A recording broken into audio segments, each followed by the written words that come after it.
my first question. Um, is it alright if I go? Everything's centered on nationality and birthrights. But if I kind of get wherever we go, it don't matter. You can go Okay. anywhere. Yes. Oh, it's super open. Okay. Okay. Just first question is about writs and stuff, like writs and stuff. Yeah. What's the proper? You have to have the seal and all the other stuff on there, right? Like the seal and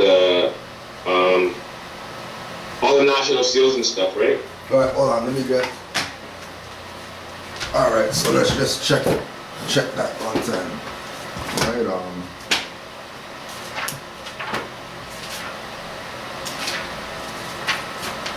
What you're gonna do too is get yourself a Black's Law dictionary. Black's Law dictionary. Right. From first edition to fifth edition.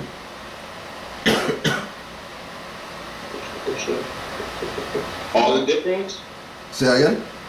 From the first to fifth edition? Any one of those. Okay. Right?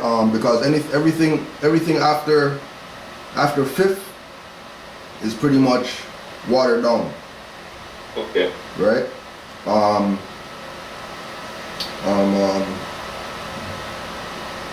Also unabridged dictionary. So that's like Webster's, Oxford, or whatever. Yeah. And for those ones, you're looking at anything from, say, 1950, 1960, before. Okay. Right? Yeah. And then you could also look for etymology dictionary. Etymology? Yeah. Oh, And probably the same date. Okay. 1950, 1960 or before.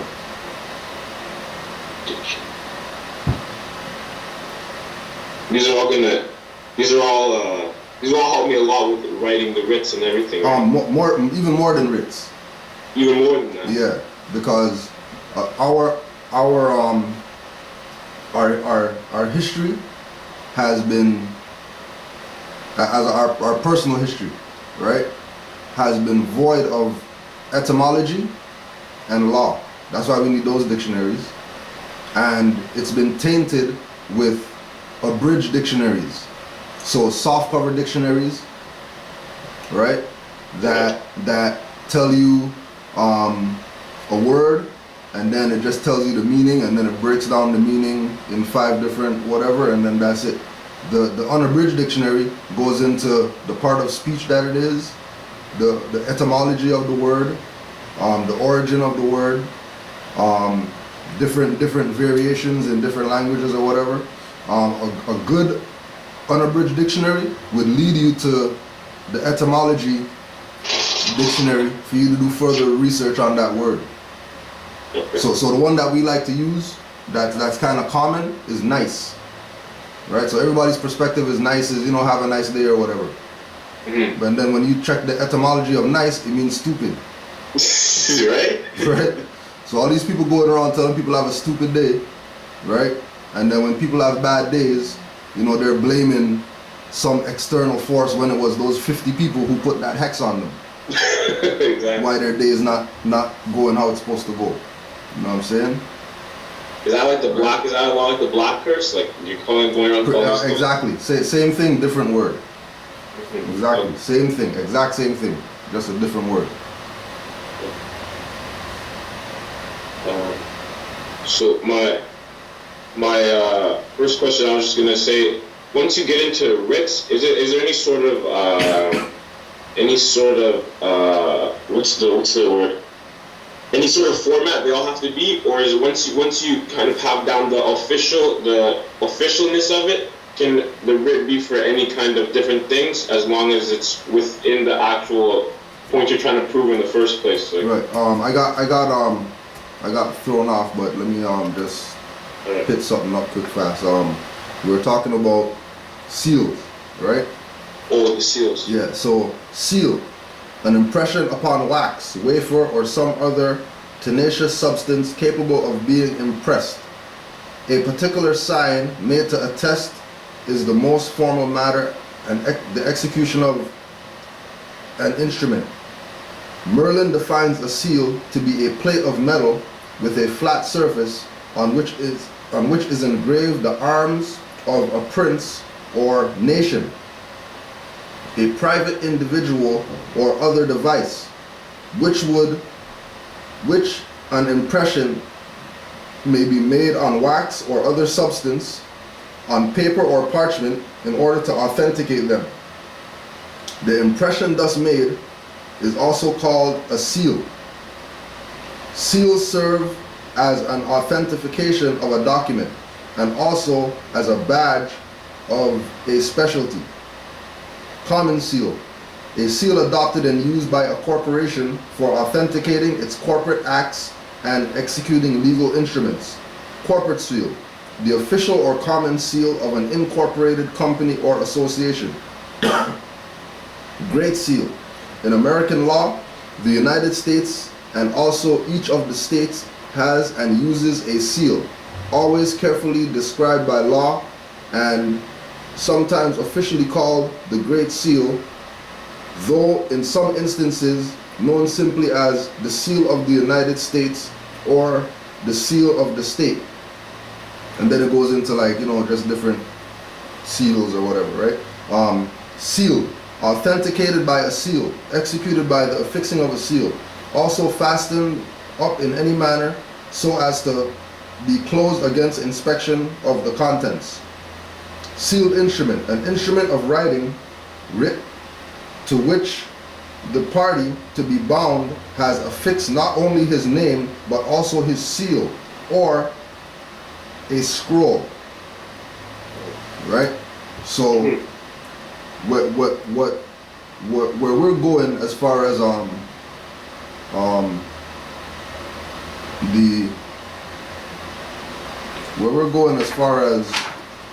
the writs and preparing the writs is that we use RV Bay Publications as our guideline, right?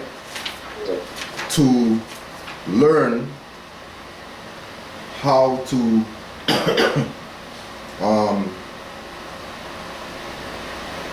deal with this process, right, of freeing ourselves, because we're not gonna free ourselves by not doing, right? Like, right. We have to be the ones to execute if we're gonna free ourselves. Right. Right? There's no freeing ourselves and there's no freeing ourselves and us have taken a passive position. Right. Right? Like, we have to take a active position in doing these things, right? Because then you couldn't. Go ahead. Because then you couldn't free yourself if you're being passive. You'd be just taking everything, right? Right. Exactly. Right. Which you know, that's also a position. Right? Like, some people take that position of being passive. And just letting letting stuff happen how it happens, and you know, they think that they have no influence on you know, the world, because you know, they're just this individual, you know, in the United States, and why would they listen to me if I write them a letter or whatever? That's the black mentality. Right. Right? So we're trying to get people to get out of that mentality and get into that mentality of doing stuff. Right? So the seal could be like what they said in the dictionary, right? But your thumbprint is also a seal. Thumbprint is also a seal? A seal, yeah. And the reason why the thumbprint is also a seal is because as Moors, we're the actual authority. So if there was, you ever heard about signing in blood? Oh, yes. All right. Signing in blood has to do with using your DNA, right, or your blood, putting your fingers in it, right, and then writing, right. That was the first seal. No way. So seals come from writing in blood. That's why they use like when we were reading the seal definition, they were talking about. Let me go back to it a sec.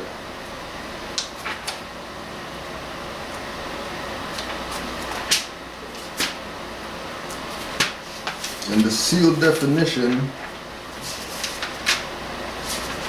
they were talking about an impression upon wax. So, right? The impression that they're making is usually on red wax. I see. Right? That's how they show it. Like when they take the wax and then they pour the wax on the document, and then they take the metal seal and then they impress it into the wax. That's how they do it, right? Yeah, that's how they used to do it. Right? Okay. Now they have something called the embosser. Like what the notaries have and stuff like that, and they just clamp it on the paper and it impresses on the paper. Okay. Right? Without having to do the wax and all that. Right? Okay. And then they couldn't do that back then on paper because original paper used to be hemp. Original paper used to be hemp. Yeah. So when they talk about the United States documents, Constitution and Articles of Confederation and all those were on hemp. That wasn't on paper. They didn't have paper back then? Out of hemp. Like not this paper we have today. No. They didn't have this? No. Oh. Because if you use hemp, you save the trees. So they were thinking about that now, back then, but now they don't want to think like that. No? That's why so-called marijuana is illegal. That's the real reason. Yeah, because you can make everything out of marijuana, and it grows like weed. Is it true you could even use it to drive cars? So, Is it true you could even use marijuana, hemp stuff to drive cars? yeah, hemp oil and all that stuff. Wow. Yeah. Hemp, I don't know what they would call it, but yeah. If I was an evil colonizer, I would outlaw that stuff too. Exactly, right? Right. And then once you outlaw it, then they kind of claim it, right? Just like cocaine. Cocaine's illegal, but who has the most cocaine? Police and government. Oh, without a doubt. Right? You know what I'm saying? But so the original seal was writing in blood. So because we're going back to the state of mind of our ancient foremothers and forefathers, certain things that are ancient we have to resurrect in this time. Right? So we have our thumbprint that we can use as a seal. Okay. On our document. If we're in a position where we don't have an actual seal to use. Okay. Just put your thumbprint on the paper next to the signature or your signature. Okay. Right?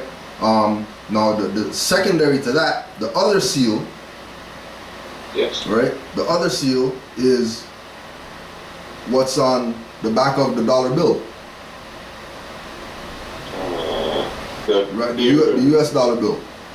The pyramid, right? Yeah, the pyramid that they claim is Illuminati stuff. Oh. Right? That's called a Great Seal. Actually, let me go get that. Hold on a second. Okay.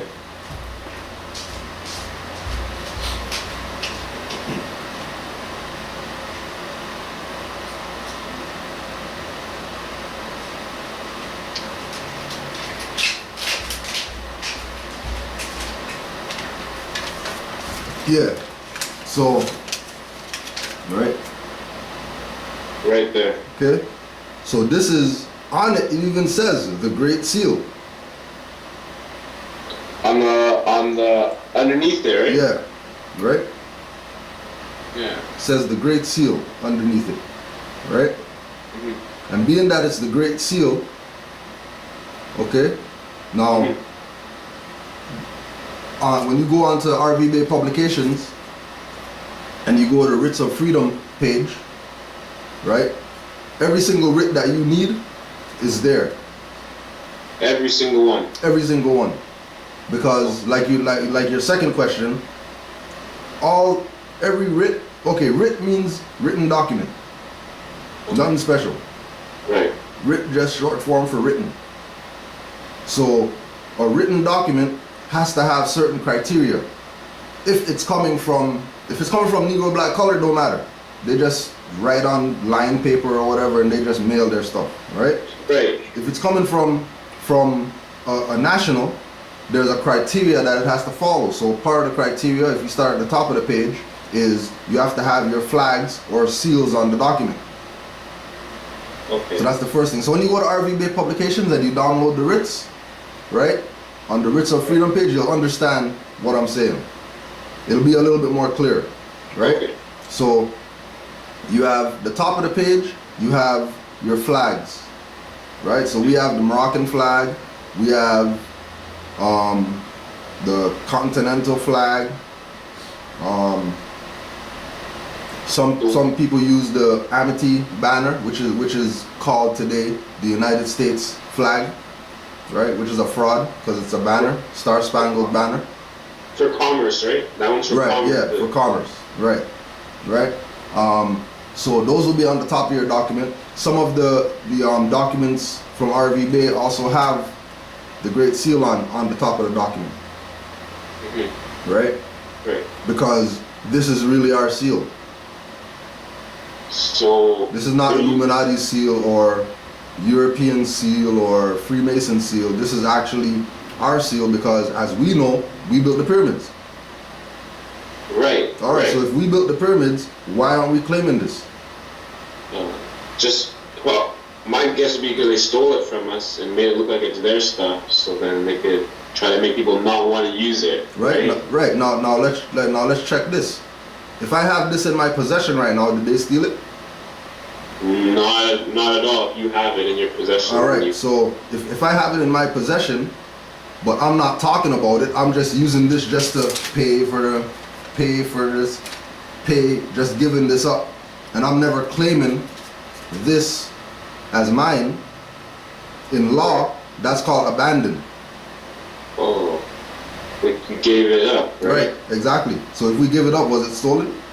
No. All right. So being that this wasn't stolen from us, and then nothing was stolen from us. When we talk about all the stuff, well, yeah, Europe stole everything from us or whatever, and slavery and all that, right?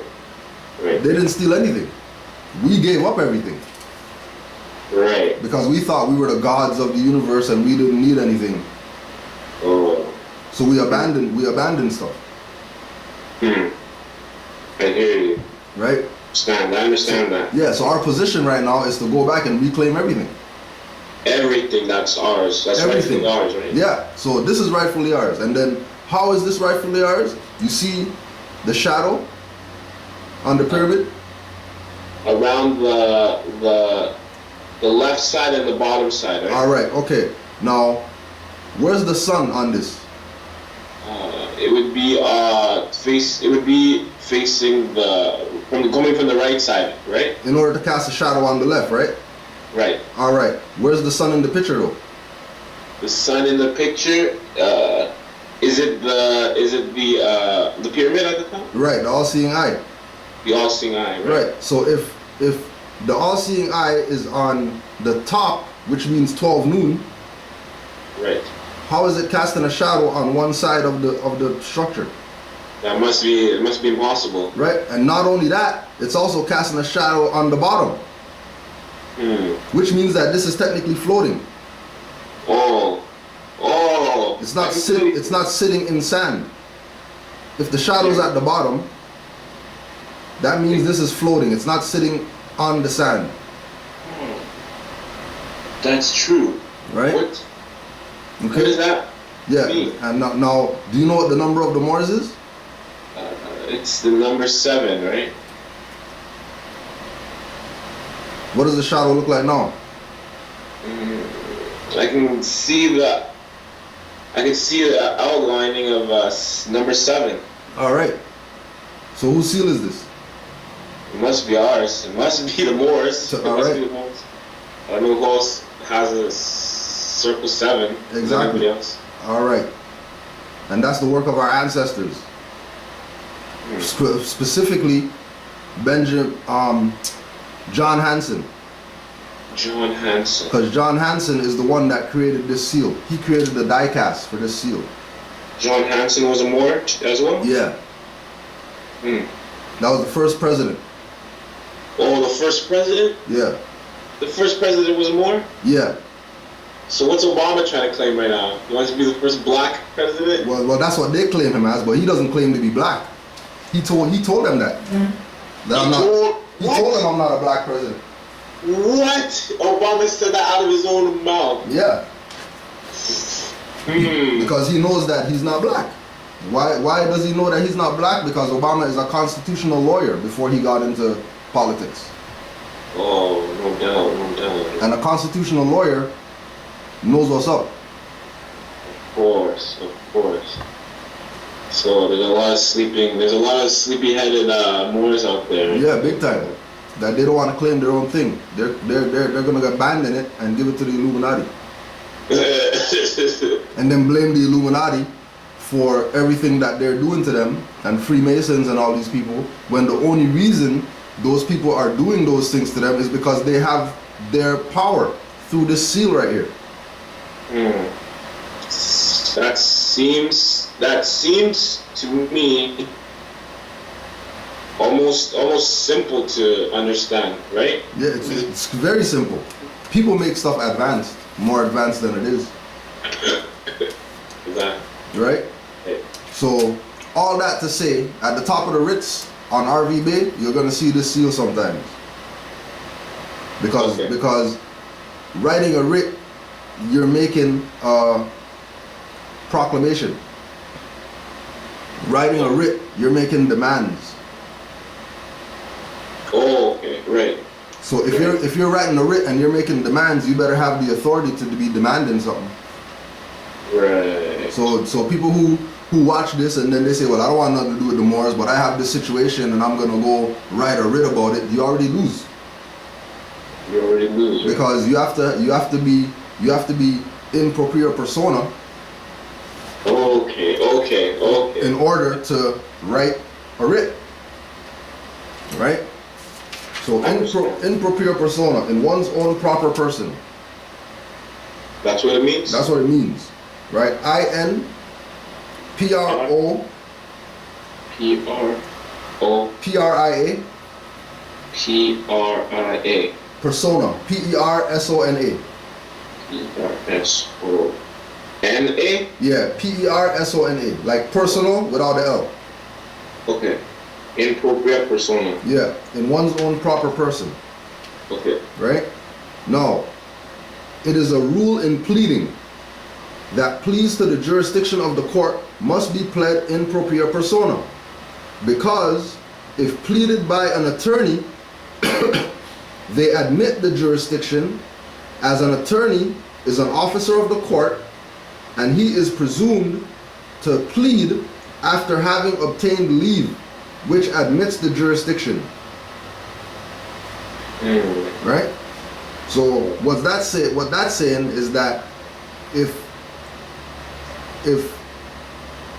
requests or something is being done with regard to law, it must be done by somebody in propria persona. Okay. Right? If it's not done by somebody in propria persona, right, it is because that individual, instead of being in propria persona, they went on and they hired an attorney or a lawyer. That means that they're working with the court, right? Working with right. someone. Yeah, that means they're working. They hired somebody who works for the court. Right. To work on their behalf. Right. With the situation that they're dealing with, instead of them dealing with it themselves. Right. So like if you know people who have done dirt, and then they talk to you about their lawyer, right? They always say, oh yeah, he got me off the charges, but, and then they tell you about all the stuff that he should have did that he never did, or she should have did that she never did, and they gave him $5,000 and it took this long for it to happen when, I had nothing to do with it and whatever, but, I got off, I only got parole or I only got, whatever, right? It's because the lawyer works for the court. And what the lawyer really is, in the grand scheme, the lawyer is really a bounty hunter. That you pay to bring you to the people who are coming after you. Right? The lawyer, right? Think about Dog the Bounty Hunter. Oh, okay. Alright. Dog the Bounty Hunter, right? Right. He's going out and catching criminals. Right. Right? Now when he goes out and catches a criminal, he collects them and then brings them back to whoever gave him the job to go get that guy. Right. It's the exact same thing what a lawyer does. Only thing that the lawyer doesn't have a gun, he doesn't have whatever, he has a suit. His gun's his suit. His badge is his suit. Okay. And he sends out flyers, just like they send out flyers, we're looking for this guy, we're looking for people who need whatever, who need this, who need that, whatever, right? And then people call them up, and then they hire them. But they work for the court. So why are you hiring them for if they work for the court? Lack of knowledge, I would guess. Alright, but now, if these individuals have lack of knowledge, and it's 2013, which means that it's the information age, or the Aquarian age, and information is just, the place is being flooded with information right now. Right. You're choosing to be ignorant. Right. Because information's out there. Definitely. People are choosing to wait for when NBA season starting instead of studying. People are choosing to go bet pro line. Right? And sit there for hours watching game after game after game after game. Everybody used to be there, but there's a time when you have to say, hold on a second, like what is this really doing? Like year after year after year. Year after year after year after year after year. Game after game after game after game. Those guys getting richer because we're watching them, and we're getting poorer because we not doing nothing for ourselves. Definitely. Right? Okay, so it's with regard to the writs, it's us making a claim in propria persona, so that they don't have jurisdiction. And once we make that claim in propria persona, at the end of it, we put our free national name, signature, right? Right. Whatever your name is, L, Bay, or whatever, right? And then you put your thumbprint on it. Okay, so right now, if you're with a group of Moors, right, you would have a Moorish Science Temple, Moorish institution, right, that has their own seals. And if you have a situation or a writ, you just take your document to the head of your whatever, and they put their seal on the document. Okay. But now there's a catch with that you want to tie yourself back to Noble Drew Ali. Always, right? Always. So if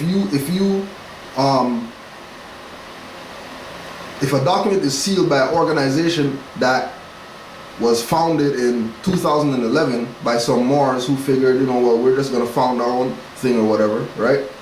They don't have the longevity. They don't have the credibility for that seal to be legitimate. Right. Second to that, there's a seal that they can use, but they think that this is Illuminati, so they throw it away.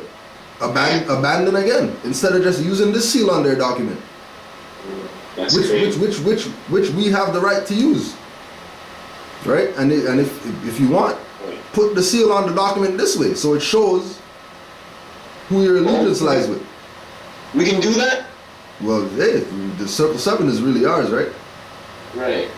So this is really a Circle 7 seal. Okay. And the real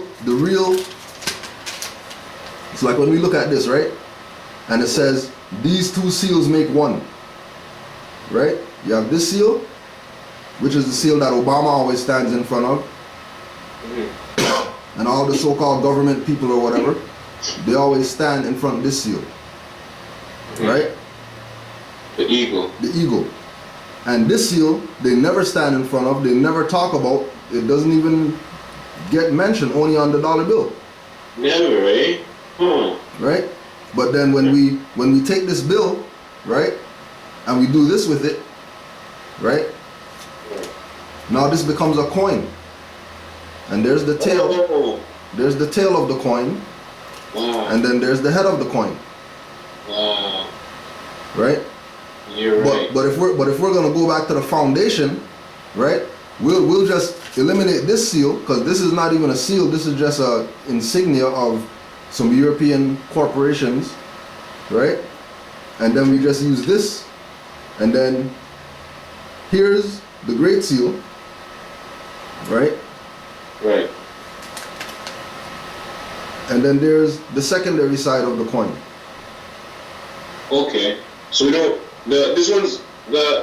Our seal with the Circle 7 is more important than the Eagle one that the U.S. Yeah, because the Circle 7 is universal.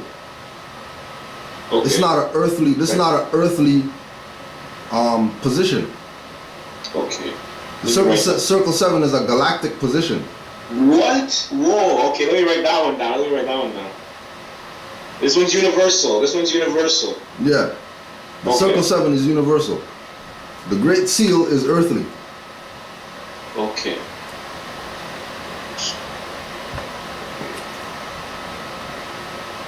Even though it bends, it destroys the physics myth with the shadow and the shadow going under, and then you have like next to the pyramid, right here, next to the pyramid, there's a little bush right there growing. Right? You might not be able to see it, but if you look it up online, just look up the Great Seal and then pull up the picture, and then you'll see the there's a little bush next to the pyramid, right? Oh, I do see the outlining. Yes. Right. Okay. So, but if it's a pyramid, it's in a desert. Where is this bush coming from? from must be some kind of spell. Right. Right. So they're speaking metaphysically in this. With codes, right? They're speaking with codes. Right. Mm-hmm. Okay. Right. Yeah, so and then also too, keep in mind that when you're doing your research on the Great Seal, right, they're gonna tell you that this is the Great Seal, the eagle's the Great Seal, and that this seal is the secondary seal. Because they're trying to give themselves legitimacy in the world. They'll do anything to trick us out of thinking the other things backwards, the other way. That's not, right? Right. As well, people in the world who are their allies. Oh, even their ally? Yeah. That's technology, right? Exactly. Right. Right? Which, you know, they kind of have a right to do that. You know what I mean? Do they? They could do that if they want to. You know? Oh, if they want to. Yeah, because that's their position. You know what I'm saying? I hear you. Right? I just want to find something. Now it's our time. Exactly. Because the Allies even know right now that it's our time. The Allies even know that from an astrological perspective, right? According to cosmology, astronomy, astrology, etc., right? The age or the time of the rulers is over. Like all these, all the fraudulent governments and stuff? Right, exactly. Because the truth has to come out in the Aquarian age. Because it's the age of information. Is that a type of like prophecy or something? Aquarian age? You could call it that. Okay. Yeah, you can call it that. You can say it's prophecy. You know what I mean? but it's also just the law, because ages always change. There's always a new age, right? What does that mean? Like all the ages and Aquarian age and those types of things. Because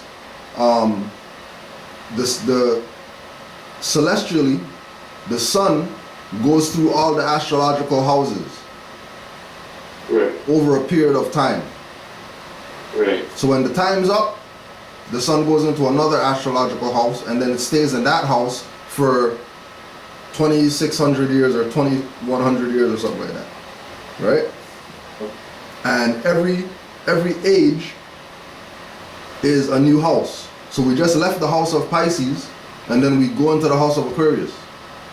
That was the last 20,000 something years? Right. So we're going into the age of Aquarius right now, which is going to last 25,000 years. 25,000 years? 25,000 or 2,500. I think it's 2,500 years. 2,500 years? Almost 2,600 years. That's a long time. Right, yeah, it is a long time. Right? So our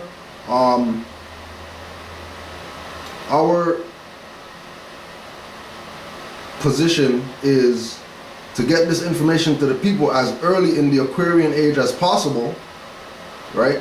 Because anything that isn't in harmony with knowing right now is going to be destroyed. Because it's the age of information. It's the age of know something. It's not the age of watch basketball.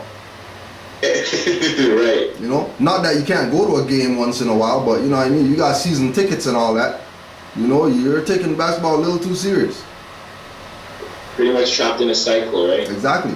Cycle that the cycle wasn't created by you. It's a virtual reality. It's not a real cycle.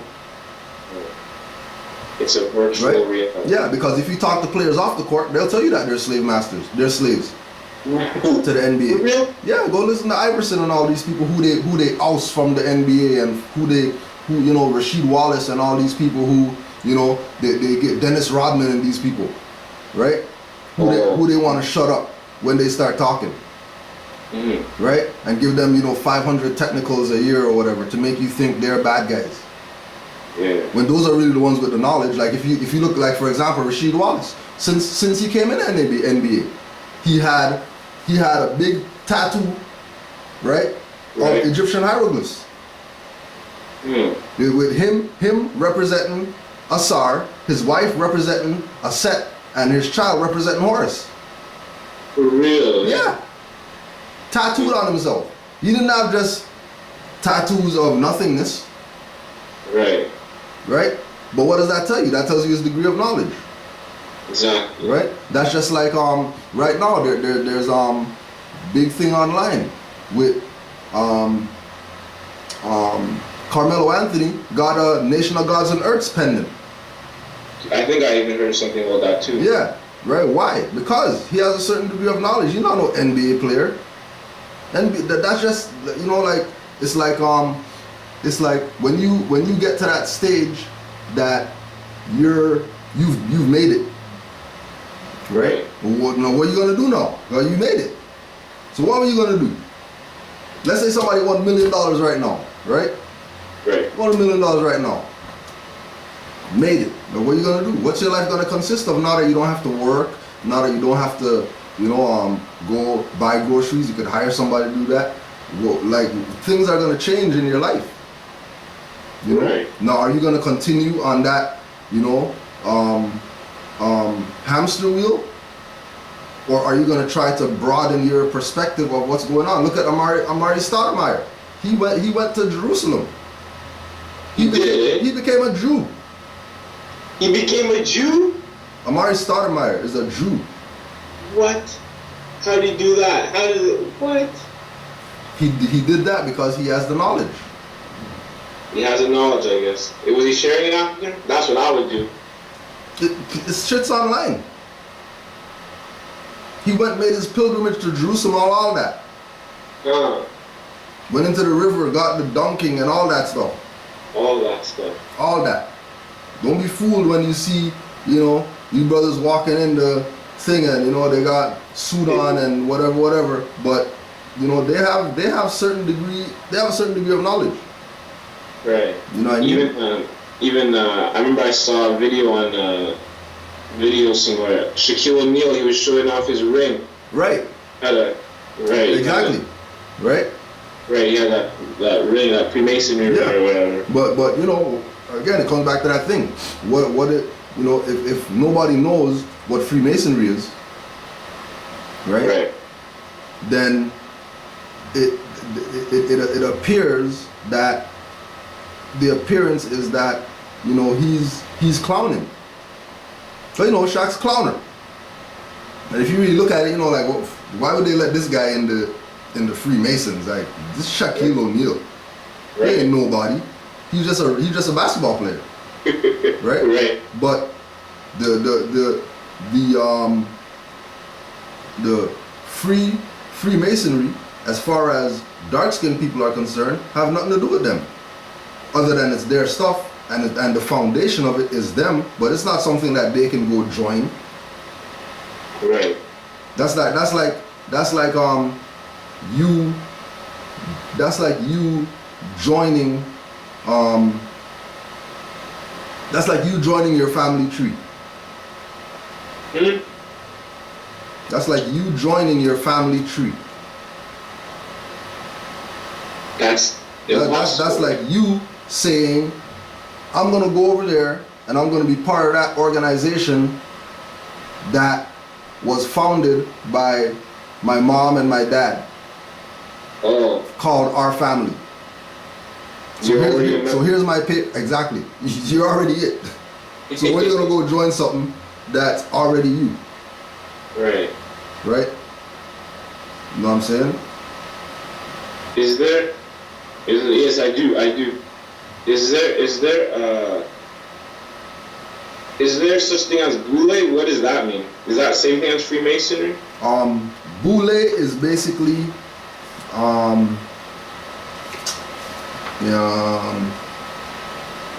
actually, let's see if it's in here. Might not be, but let's try.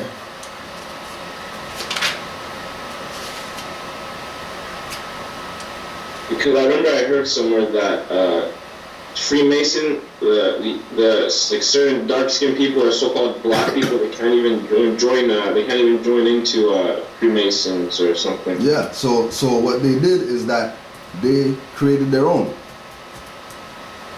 Right. Right. And in creating their own, right?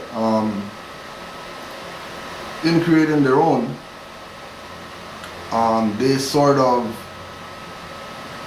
assume that they have the same credibility as the people that they want to be like. Mm. Like when they say Black Boule, right? There's a good thing on YouTube by a brother by the name of Steve Coakley. Steve Coakley? Yeah. Oh. Cokley. Okay. Steve Coakley talking about the Boule. Just put Steve Coakley Boule and it should come up. Okay. And what he goes into in that is basically talking about the origin of the Boule coming from Greece. Just to show that everybody who's in the Boule is a sellout to Europeans. To the European? Yeah. Because Boule comes from Greece. Like the word Boule is a Greek word. Okay. Right? Right. Okay. And it's supposedly, right, means advisors of the king. Advisors of the king. Yeah. So Greek. All right. Right. So if it comes back to the same thing like Shaq, if these brothers and sisters are the kings and queens of Egypt and Kemet, like they say that they are, right? Right. Why are they becoming advisors of a king when they're the king? Doesn't make sense. It doesn't make sense. But it doesn't make sense because black people, which those people I bet claim they are, so-called Boule guys and all those people, black people don't have no sense. Right. Exactly. So they do stupid stuff. Exactly. Like go join organizations that have nothing to do with them. Yeah. You know, like NAACP. Well, I heard a lot about that. I heard a lot about that. Yeah, but they're not. But they don't tell you that NAACP is owned, founded, and operated by Jews. And not black Jews. Not us, not our Jews. The European Jews own that. And that it came out of the Niagara movement. Niagara movement? Yeah, so research the Niagara movement. Forget NAACP. Because that's later. Alright. Niagara movement. This is original NAACP? Yeah. One sec. Alright.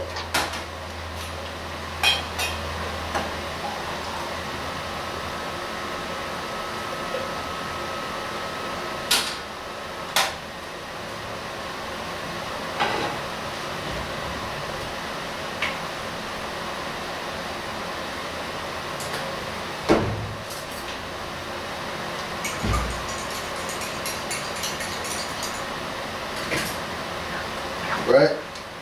Right. Sorry. So, so the Boule, and also too, the Boule are Masons. The Boule are Masons. Yeah, Freemasons. Freemasons. So everything that we're talking about, they know. Well, all this, we're Moors. Yeah, they know. Noble Drelly, they know about him too? They know. Okay. Because the foundation of Freemasonry is more science. That's the secret.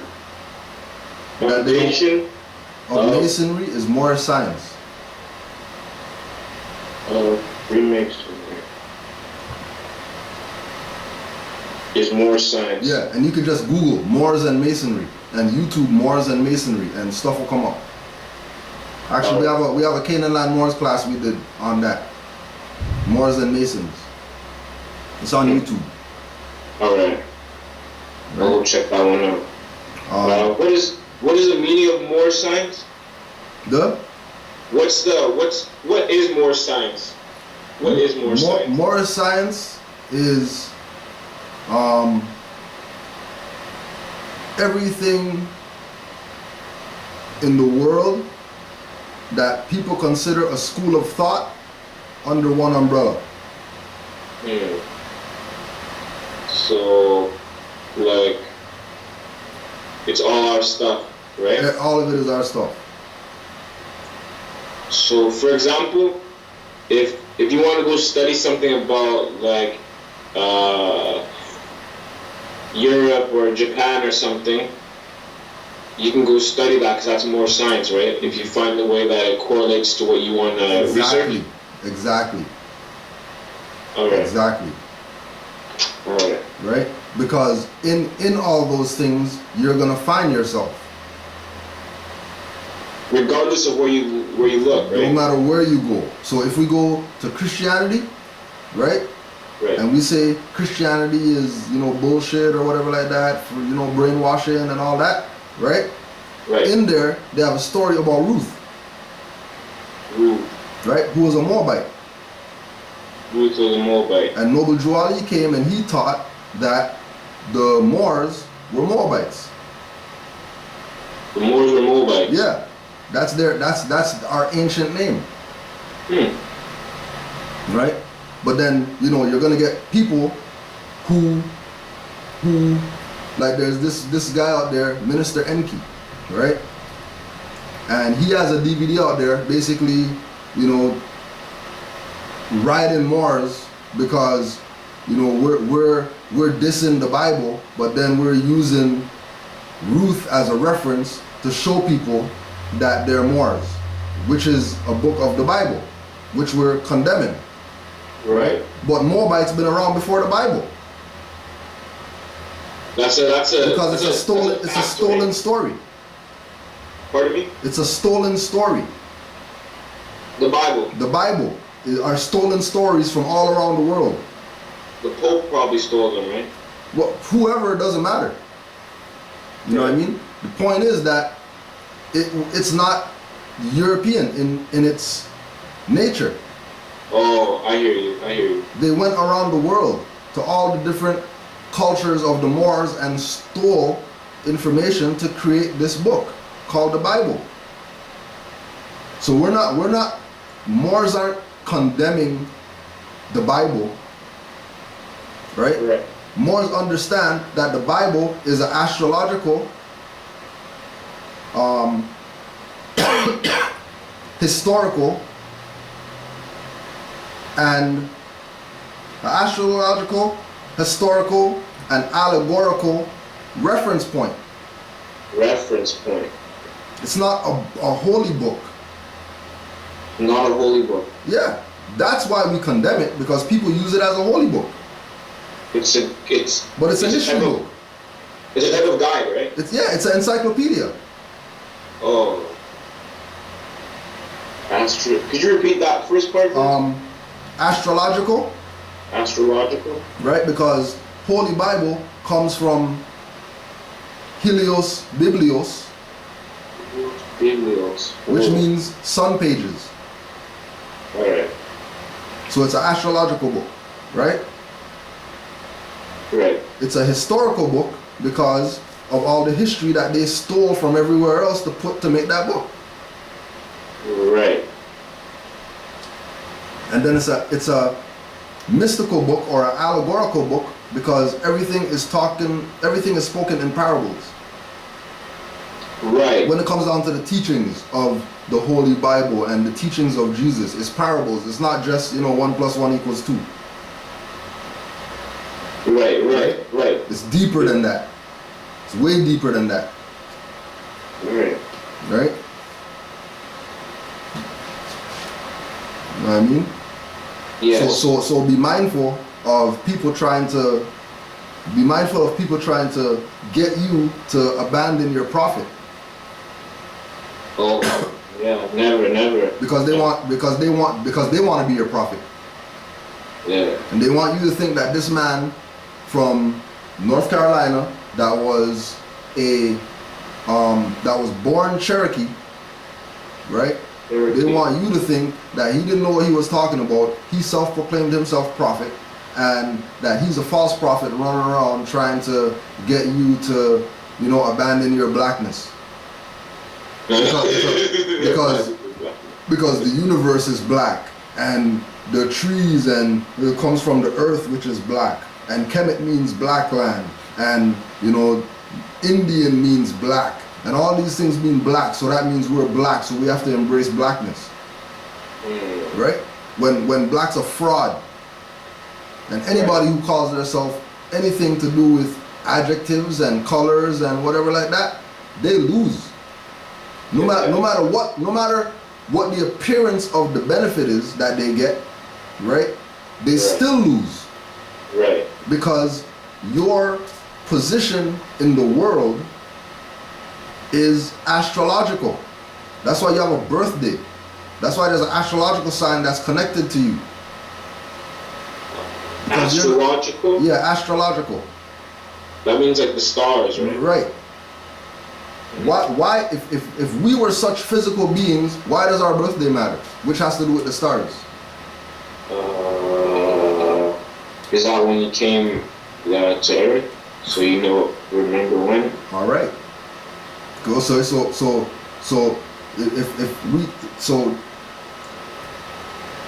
you're saying that our birthday identifies when we came to the earth, right? All right. Where did we come from?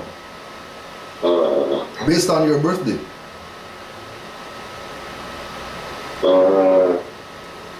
From the stars? Exactly. And the star is represented in your horoscope. Oh. So if you're Sagittarius, that's where you came from. Right. And you used your mother as the avenue to get here. Right. As the gateway to get here. Because you have something to do here. That's why you have that situation that you're talking about, right? Where, you know, you're black dot in the middle of, you know, white paint. And everybody's trying to get rid of you, but the more they stir, the more you get spread out amongst all this other stuff that they're trying to hold on to that isn't really what they should be holding on to. Right. They should be gravitating to what we're on. They should be. But everybody didn't choose to come here. Right. Some people were forced to come back here because they had lessons to learn. And some people came here because they have certain stuff that they have to do. Oh. Right? Right. And you're gonna keep coming here until you come through all the astrological houses. All of them, right? Yeah. That's why you ever notice that all the astrological signs overlap in the months? The month? There's not a month that connects to one astrological sign. Right. Right? Right. Like Tauruses are overlapping months. Right? April, May. Right. Right? There's never a month for an astrological sign. They always overlap into the other month. Right. Right? That's right. Yeah, because they're all connected. Because it's really one. It's really one astrological reference point. Broken up into 12 sections. Called Sagittarius, Gemini, you know, Taurus, going down the line. So, And as divine beings, we come through one of those houses, or we come from one of those houses to the earth plane. right, but they're all like the same one, right? Right. That's why when you read the horoscope, you're supposed to read all of them. And I bet you, when you read all of them, you'll find out that something from everybody's astrological sign happened in your day while you're reading yours. So you read yours and it says, you know, like I'm Taurus, so I read Taurus and it says, you know, today, you know, is gonna be, you know, the day of whatever, right? Right. And then I say, well, let me just read Sagittarius and read, you know, and I read Sagittarius and I read, you know, Aquarius and I read all these other ones, and I guarantee you that things that they're talking about in those other houses, right, are gonna happen in your day. But you're supposed to be your sign. How come other astrological stuff is happening in my sign? Because they're all connected. Right. And there isn't this separation like people say that there's a separation. Right. That means astrology and astronomy, that's real stuff, right? It's not like...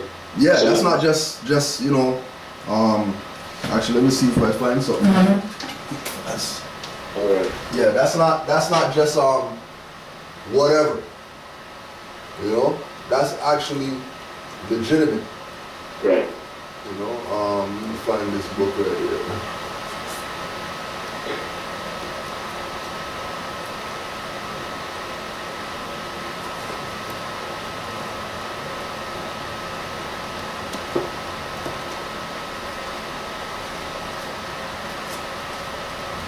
One sec, you know.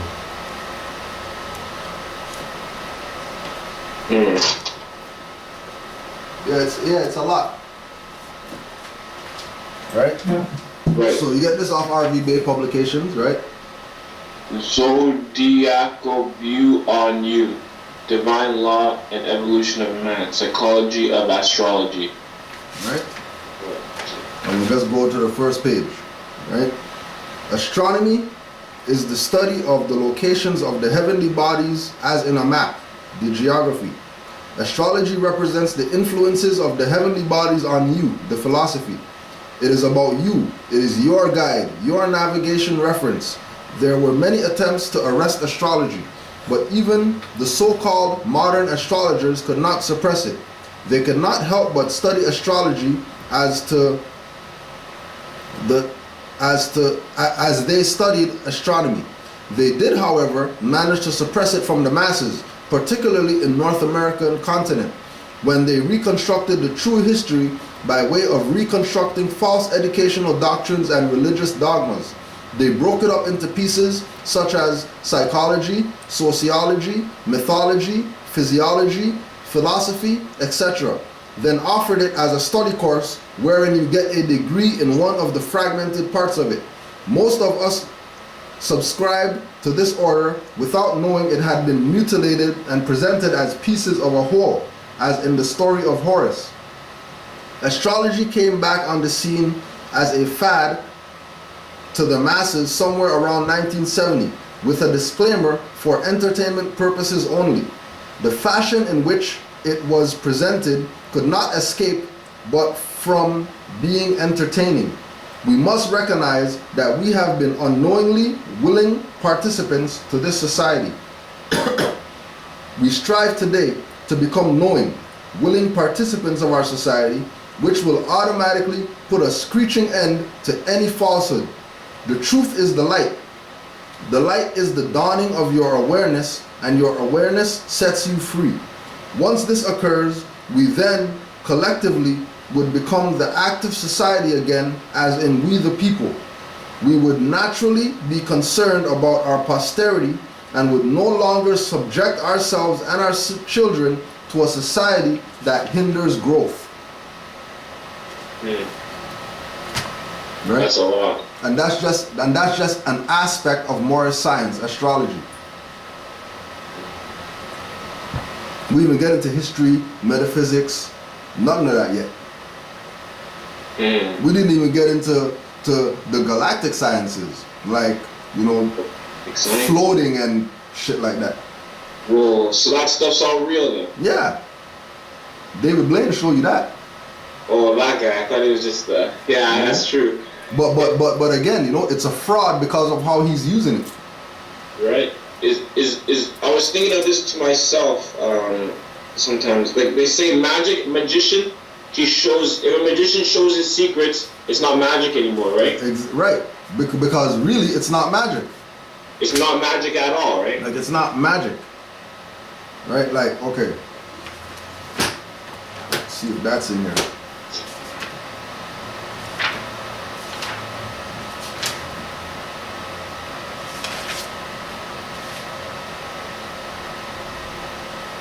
Because once you know how to do it, then you have an understanding of it, right? Right, okay. So, Law Dictionary, right? This is Law Dictionary.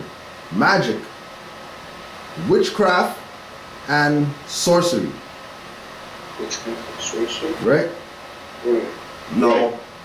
magic, yeah, this book right here. Hmm.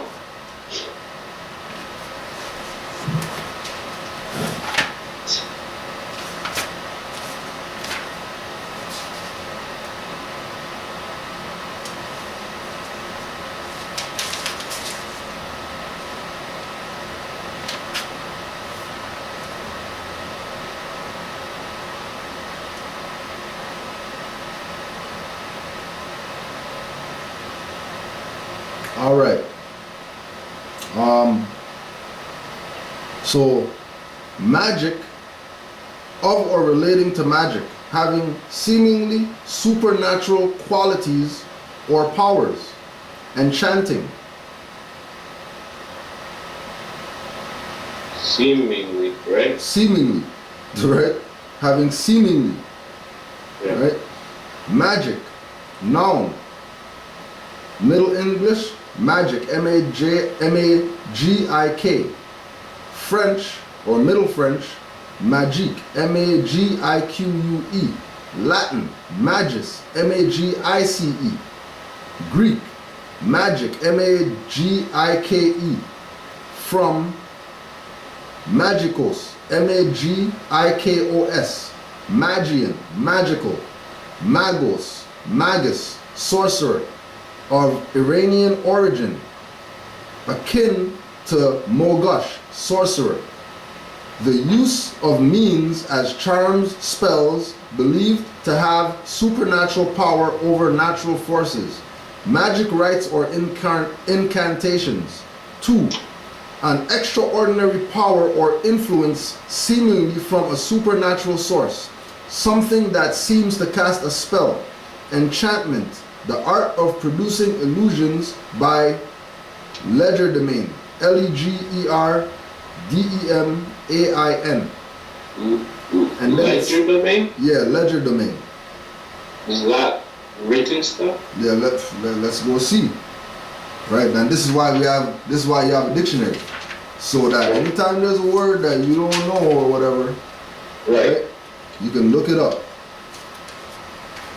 Right? Legerdemain.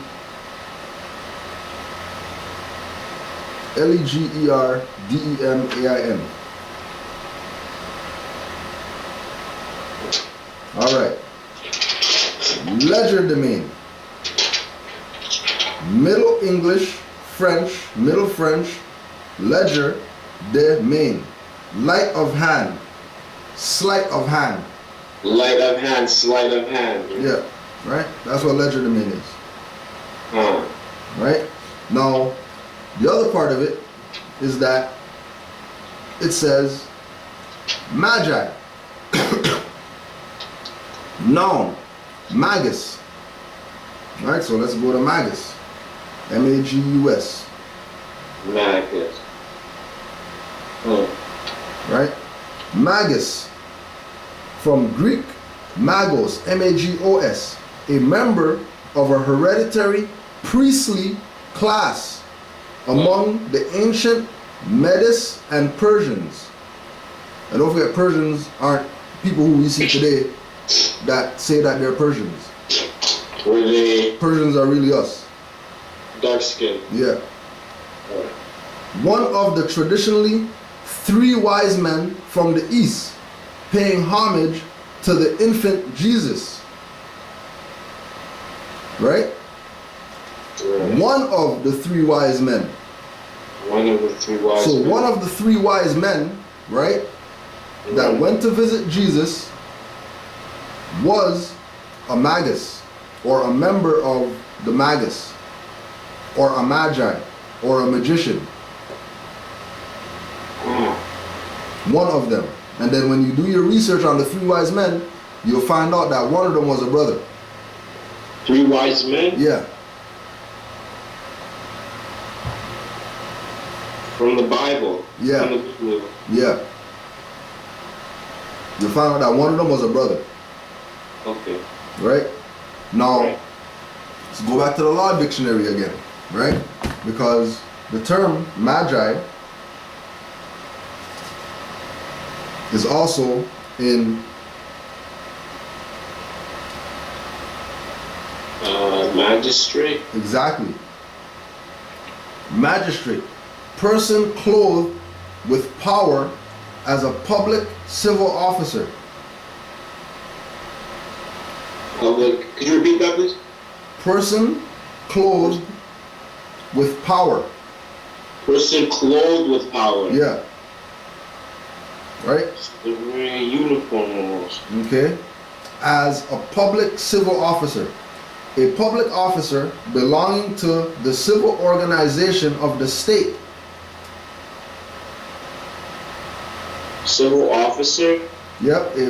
A magistrate is a public officer belonging to the civil organization of the state and invested with powers and functions which may be either judicial, legislative, or executive. But the term, well, yeah, you don't have to write this down. You can just look up magistrate. Okay. But when online or whatever, and then you'll get all this, right? I'm just reading it out just because I have the camera running, because we're gonna upload this to YouTube after. Right. But the term is commonly used in a narrower sense, designating in England a person entrusted with the commission of the peace, and in America, one of the class of inferior judicial officers, such as justices of the peace and police justices. A magistrate is an officer having power to issue a warrant for the arrest of a person charged with a public offense. The word magistrate, quote unquote, does not necessarily imply an officer exercising any judicial functions and might very and might very well be held to embrace notaries and commissioners of deeds. Notary. Right? What was the last part? The word magistrate does not necessarily imply an officer exercising any judicial functions, and might very well be held to embrace notaries and commissioners of deeds. Embrace notaries and commissioning of deeds? Mm-hmm. Yeah. Does that mean writs? That's basically just saying that magistrate is so low on the pole that magistrate could even be compared to notary. Notary? Right? Notary, okay. Yeah. And a commissioner of deeds. Or commissioners of deeds. Commissioner of deeds. Right? But the key to it is that magistrate has magi in it, and we know magi is a sorcerer.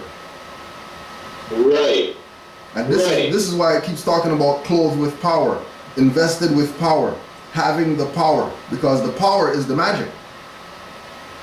And magic is things that people, the public people, they wouldn't know about, or it could be spells too, right? Right. Yeah. And that's why, you know, going back to your initial question about writing writs, right? The importance of writing writs is because in order to write, you have to spell. Right. And spell is magic. Spell is magic, right? Yeah. So spelling isn't just putting words together, letters together. Right. That's an actual ritual. Because we're really the magi. Right. You have to know what you're spelling, right? For it to work, right? Exactly. That's why you have dictionaries for when you're writing stuff down in these writs, that you know exactly what you're talking about. Right. Because if we're talking about, you know, oh yo, I like that jacket you got, that hat you got is bad, we already lose. Oh, all right, I hear you. Right? Yeah. Or, you know, oh, that song was ill. You know, we say it, right? Right. Even with this information, you know, we say it. Right. But we say it based on the context of, you know, Ebonics, and, you know what I mean, we have our own little thing as quote unquote, you know, our people. Because we know. But you go talk to somebody from some other part of the world or whatever, talk about, yeah, that's ill and that's bad or whatever. They look at you like you're a crazy person. They think you're thinking backwards, right? Yeah. And if you're thinking backwards, you'll probably act backwards. And if you act backwards, that means you might come try kill them or something. For nothing. For sneakers, or for a hat, or for a jacket, or for a belt, or a chain, or whatever. Right. So they don't deal with us. Because we have a backwards mentality. Because we... Like for example, let's use this as an example. Where you're at, right? Right. Oh yeah, for the record, where you're at? Where are you at? Where am I at? Like live... Geographical location on the map. Northwest Pacific. All right. So now, if we come there, right, and we walk around that jurisdiction where you're at, right, guarantee you, we're not gonna see any black-owned areas. That's for sure. Right, but we'll see Turkish areas. Right. We'll see Chinese areas. Right. We might see Japanese areas. Right. We might even see some Hawaiians or whatever areas. Possibly. Right? We would see, but you know, they're not identifying themselves backwards. They're identifying themselves who they are nationally. They're not trying to say their adjective, right? Exactly. And if you ask them, they'll tell you that they're not that. Right. Right. Right. But then when you ask us, we're that and everything else that we're not. Right. But if someone brings you the proper knowledge of who you are, you don't want to. It's a lot of blacks, so-called blacks, they don't want to even hear that. Exactly. Is there any other? I've never heard of any other people anywhere on the face of the earth that you tell them who they are. You tell them who they are, and they don't want to believe that. They choose not to believe it. But remember, remember, majority of the people on the world don't have to be told who they are. They already know. They know from they came out the womb to who they are. Right. You don't have to tell them that you're Chinese. Right.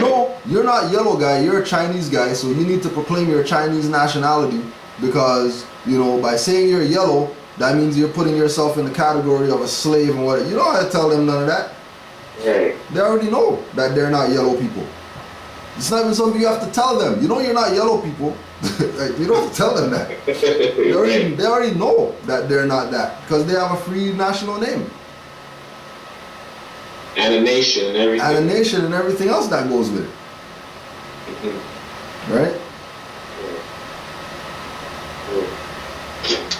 Let me pull up some of these other questions. Yeah. Bring them all. You'll bring them all.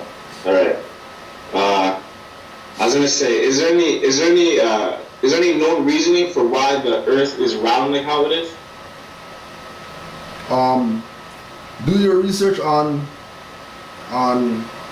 the hollow Earth. Hollow Earth. Yeah. Well, and then you'll understand the Avatar movie better.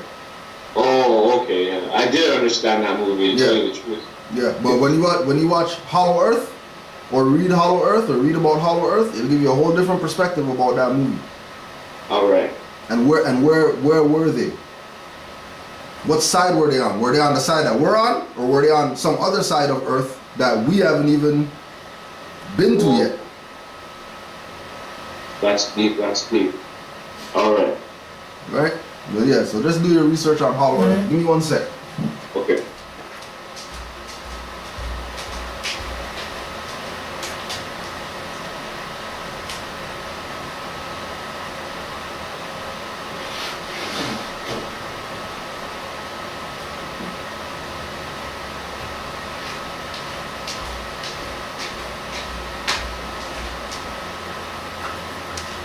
Yeah.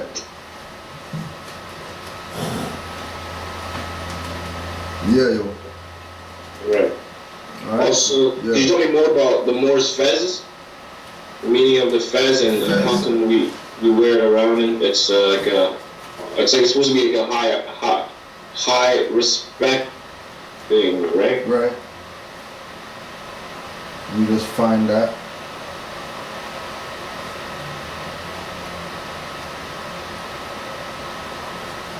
All right, this is Clock of Destiny, Volume 1, Your Master Key of Civilization, the 12 Signs of the Zodiac. page 45. The headdress of our Moorish forefathers. The red fez with the symbol of the star and crescent or moon without the symbol of the sword is the headdress of the Moors in this hemisphere. The Moorish fez represents the supreme height of wisdom and practical knowledge of the science of the 12 signs of the zodiac, the universal law and constitution upon which civilization is founded. Today, the red fez of the cultured Moors is worn by the white sons, quote-unquote, wizards of the order of Christ, namely the Protestants, Methodists, Baptists, and the Jewry or Jewish of the United States of America.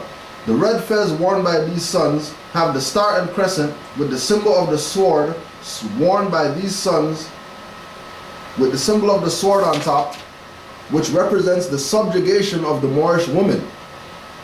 The Christian Bible, in the Book of the Dead, image worship. The term Mason implies master or messenger, which simply means one who possesses scientific knowledge of the works of nature as shown in the 12 signs of the zodiac. Such knowledge makes one conscious of the fact that his universal mind makes him free to propagate truth contrary to secrets, falsehood, and imperialism. And if you go on rvbaypublications.com, they have a section on there about the Fez. That goes way deeper than that. Right. And then just putting that out there so that it's something that you go get, not something that's given to you. Right. So if you research it, it's gonna have a different meaning to you than me telling you everything that Fez means. Well, all right. It's gonna be a whole total different perspective, because yeah, we're in harmony, being that, you know, we're brothers, but you have your mind, I have my mind. Right. And they're wired differently. For sure. So things that I pick up, you'll miss. Things that you pick up, I'll miss. But you know, with us doing these things, you know, putting our minds together, we can come to a better perspective of what's going on. Right. Right? Mm. So yeah, so RV Bay Publications, just Google that and Fez, and then the page will come up that has the info on the Fez.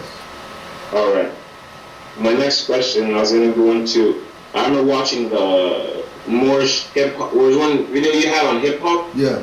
I just wanted to ask about what's your opinion on hip hop, state of hip hop today? Yeah. All right. How things progressed from the original days of hip hop to now. You know, like it's like rap and stuff. Okay. Now I used to look at hip hop just from regular, you know, perspective, right? Just like you know, something's going on in hip hop. You know, I don't know what it is, but you know, they're rhyming about chains and cars and you know all these things, that it just doesn't seem like it's the same frequency as it was before, right? Until I read this book, Hip Hop Decoded. Yeah. Right? So we got these books. I'm gonna get you a copy of this. And then this when I send you, you know, all the other stuff that you need for out there, you know. I'm gonna put this in there too. Right? So so shoot me an email with your mailing location. Okay. So I can send that to the brother Amari, who deals with our business. He's the business manager, so I could get him to send you out a little package. Alright, thanks, man. So when you get this, that'll give you the true perspective of hip hop and what it is and what it started out as and where it's going and why it's gone where it's gone. And this was written by a brother by the name of the Black Dot. So if you're looking for my suggestion, because just like everything else, you know, we hear about Moorish information and then we Google, you know, Taj or somebody like that. We get a video, we watch it, and then on the side, you know, they have the other videos there, right? And then instead of going to watch another Taj again, we go watch somebody else, right? After we already watched the Taj, and he already gave us a perspective that is resonating with us spiritually or whatever, but we go off of that to go listen to somebody else. That's now putting all this other stuff in there, causing confusion now, because you know when Taj puts it out there, he puts it out there so you can go research, not that you're gonna go follow him. Right. He puts it out so you can do the research, right? So same thing that I tell people, like with Taj, don't stray. You know, if you watch one of his things and it's resonate with you, you probably should watch that another 50 times before you even get off that one. Right. Right? So the same thing when you go look up the Black Dot. Right? So you just YouTube search hip hop the Black Dot. And all of his stuff will come up. Hip hop songs? No, he lectures. Oh, lectures. Okay. Lectures on hip hop. Yeah. Cool. Oh, I like that. Yeah, so you know, and that's right in tune with you know, the Moore's connection to hip hop. Like this book is what inspired me, right, to take hip hop on a Moorish ride. Yeah, Right. I like it. Yeah, because you know I deal with hip hop too, right, and I deal with it from the perspective of, you know, teaching people about Moor science and the Moors, and that's it. And I don't stray because I'm Moor. So there's no need for me to say I'm a Moor, but I'm in there talking about the black this and the black ancient whatever, because it's contradictory. And it's not really doing anything to help anybody. You're just putting them in servitude again. When we're supposed to be conscious. Right. Right? So when after I read this book is when I decided to put out my first Moorish album, right? Iron Sheik 1, right? And right now I'm at Iron Sheik 4 plus a mix CD, and then I'm working on Iron Sheik 5 right now. and this is over the past 5 years. So every year I drop an album. Every year? Yeah, every year. Right. Since I came into this. Right? Yeah. Okay? Because this is what was missing. From my perspective, this is what was missing. This understanding right here. Yeah. This understanding was missing from people who claim to be, you know, connected to hip hop. Whether it's MC, DJ, dancer, videographer, whatever. If you don't have this right here, you don't even know what you're talking about.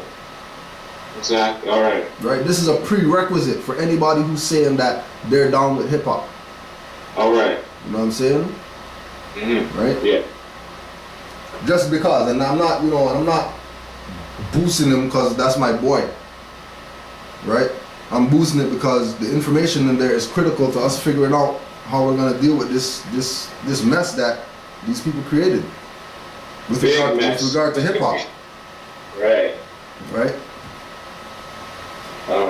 Okay. Yeah, I like emceeing too, actually. Yeah. Yeah. I have a couple songs I was working on before when I had some time. Yeah. I had time. I was just sitting. I had nothing else to do. Right. Just sitting. You know, it's all about applying everything that you learn to music. If you're gonna go that route. Right. Not doing. Yeah. Right. Not just conscious songs. Exactly. You would want to have something from your whole perspective, like how you would see. Exactly. Right. Exactly. My next question. I was gonna ask about like the Moorish nation. What would you consider as the Moorish nation? Like in 2013. In 2013. In 2013, the Moorish nation are active Moors. Like, that's what comprises the Moorish nation.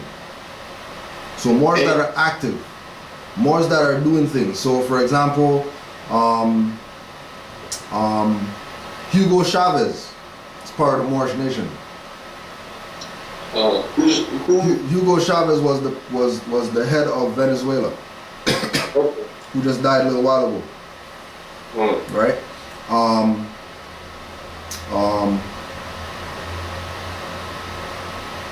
Anybody that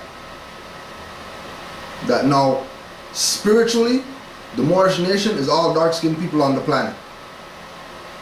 But not all dark-skinned people call themselves Moors. Some people call themselves black people or whatever. Right. Right? When you start going there, you oust yourself from the Moorish nation. That's like you're excommunicated if you call yourself. You're excommunicating yourself. Somebody's not excommunicating you.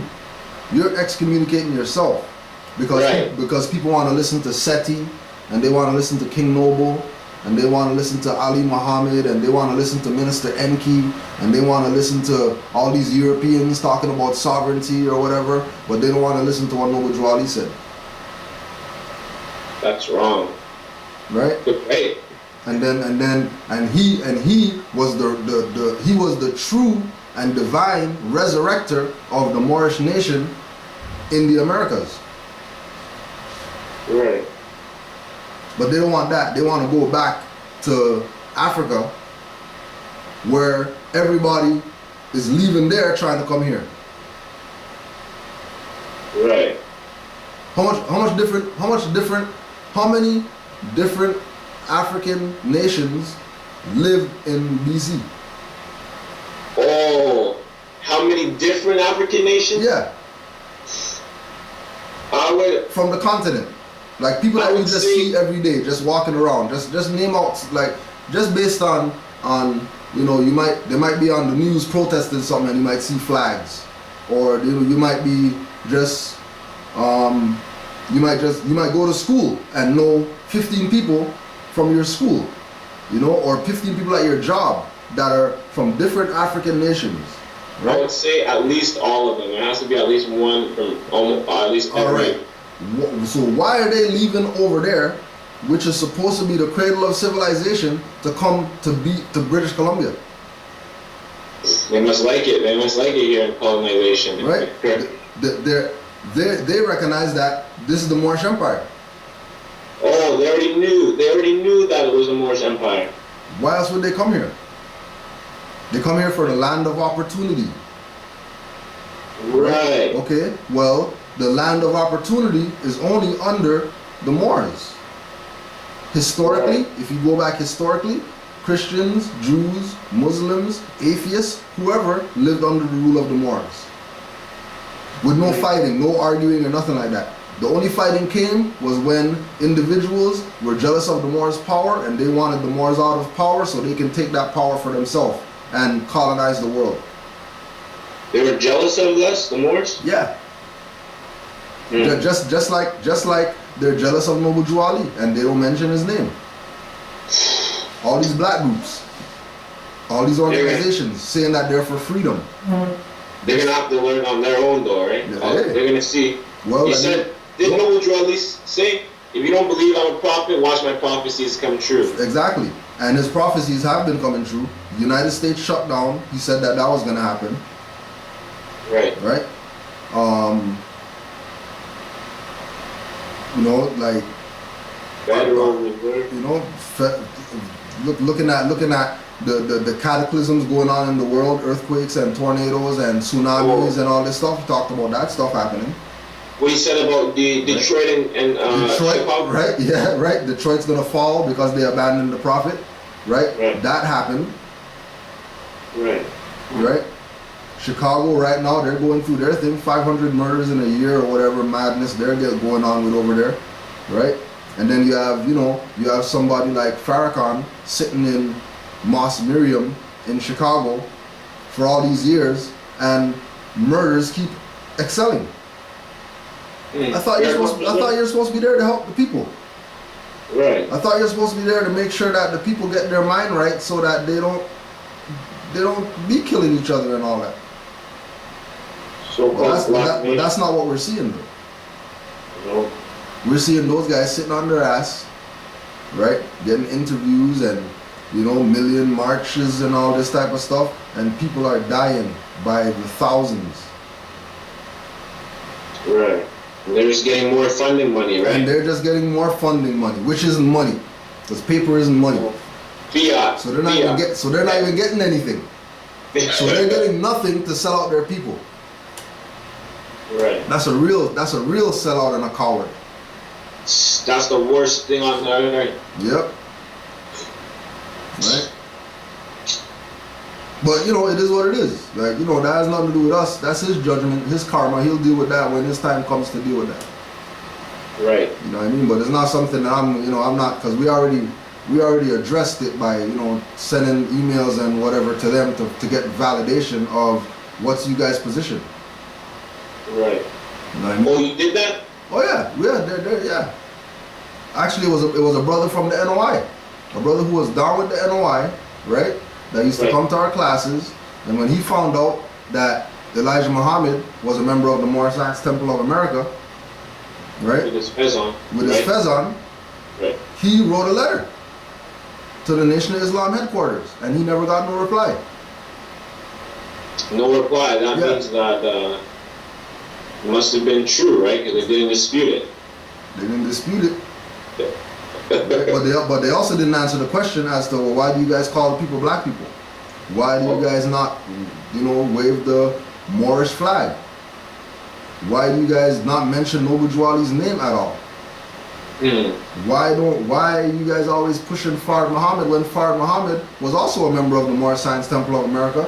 And the only reason that the Nation of Islam was founded in Detroit is because it was founded as Allah's Temple of Islam, which was really the Moorish Science Temple of America that Noble Drew Ali put Fard Muhammad in charge of in Detroit.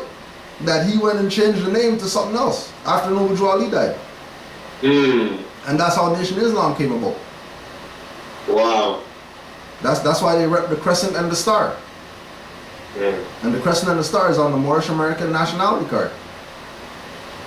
And it's on all the documents, and it's a symbol that we use and acknowledge and, uphold. The crescent, moon, and the star. Yeah.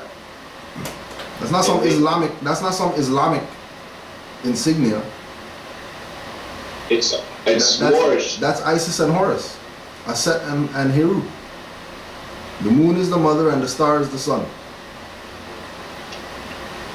Moon is the mother, the star is the sun. Yeah. Right. The crescent and star. Right. Right. Right. And then what Nation of Islam did is that they put the crescent and the star backwards. Right? Backward? Yeah. So they have the crescent and the star facing the other direction. Everybody else has it facing the east. They have it facing the west. So they put it backwards. Why would they do that? You gotta ask them that. Right. And you're probably not gonna get any answer. If they're not gonna answer the Noble Drew Ali question, they're definitely not answering that. Right. They don't seem very grateful. He gave them all this stuff, and they don't even want to give him credit for it. Yeah, but they don't even rep him. So why would they be grateful for something they're not repping? Right. Why would you thank somebody for if you go steal their stuff and right? Right. For you're not gonna. Yeah. Right. That's crazy. Right. And then yesterday, another brother from the Nation of Islam, who's coming into the understanding of Noble Drew Ali and all that, he has a picture, right? I'm gonna email it to you. He has a picture where he has the Moroccan flag and the Nation of Islam banner, and he's saying this is how Nation of Islam is supposed to be represented. Right, the right way. The right way. Facing the east. Well, in the sense of making sure they put the Moorish flag in there. Oh, I hear you. Instead of just having the Nation of Islam flag only and then claiming that, yeah, we're a nation of Islam when a religion can't be a nation. Ask the Jews that. Look what they got for trying to pretend to be a nation that's a religion. Look what they got from Hitler. Whoa. Because they were pretending to be a nation that's a religion. Hitler killed all those people because they were fronting. Because they were fronting. Claiming that they're a nation as a religion, which is a fraud. Oh, and he knew about that, Hitler? That's why he did what he did to them. It wasn't all just, well, he's an evil man and, killing Jews and all that. That's not the whole story. That's just the one side. That's just the one side, just like we were talking about, it's just the one side. Oh, when you put them together, it's a coin, right? Right, yeah, but all they do is they just push the one side. They only tell one side of the story. Even though the other side of the story is visible and in plain sight, but nobody's not paying attention to to this side of the story, because you know that's Illuminati, and Illuminati controls the government and all that. So you know that's why their seals on the dollar bill and whatever. When what Europeans have to do with pyramids? They have nothing to do with no pyramids. Not at all. You know what I mean? Right? So that's the idea. Alright. My next question, who are the main enemies of the Moors? Like how did we become to where we are? From the farthest point that you could really take it back to. Well,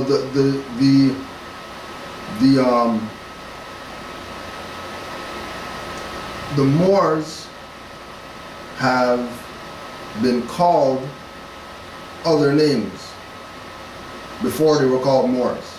Such as like Moabites? Like Moabites, like Kemetans, Nubians, Asiatics, whatever. We were called many names, right? And in my opinion, the real enemy of the Moors is the Moors that don't know that they're Moors or don't want to accept that they're Moors. Right. Because everybody else knows that we're Moors. Everybody. Google Indian Moors, Sri Lankan Moors, Pakistani Moors, Australian Moors, Filipino Moors, German Moors. Did you watch that one on YouTube yet? I remember. I think I watched that one. Yeah. There was a bunch, like all over Europe. There was Moors, right? There's Moors, right?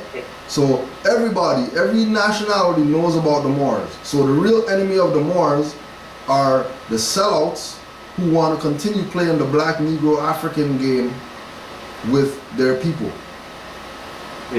Forget about, the fights that happened in the past with the European. They're not our biggest enemy, right?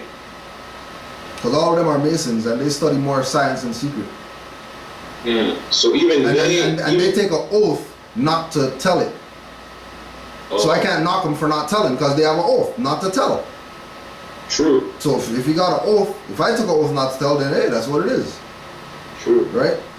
But that's only in their little corner called Masonry.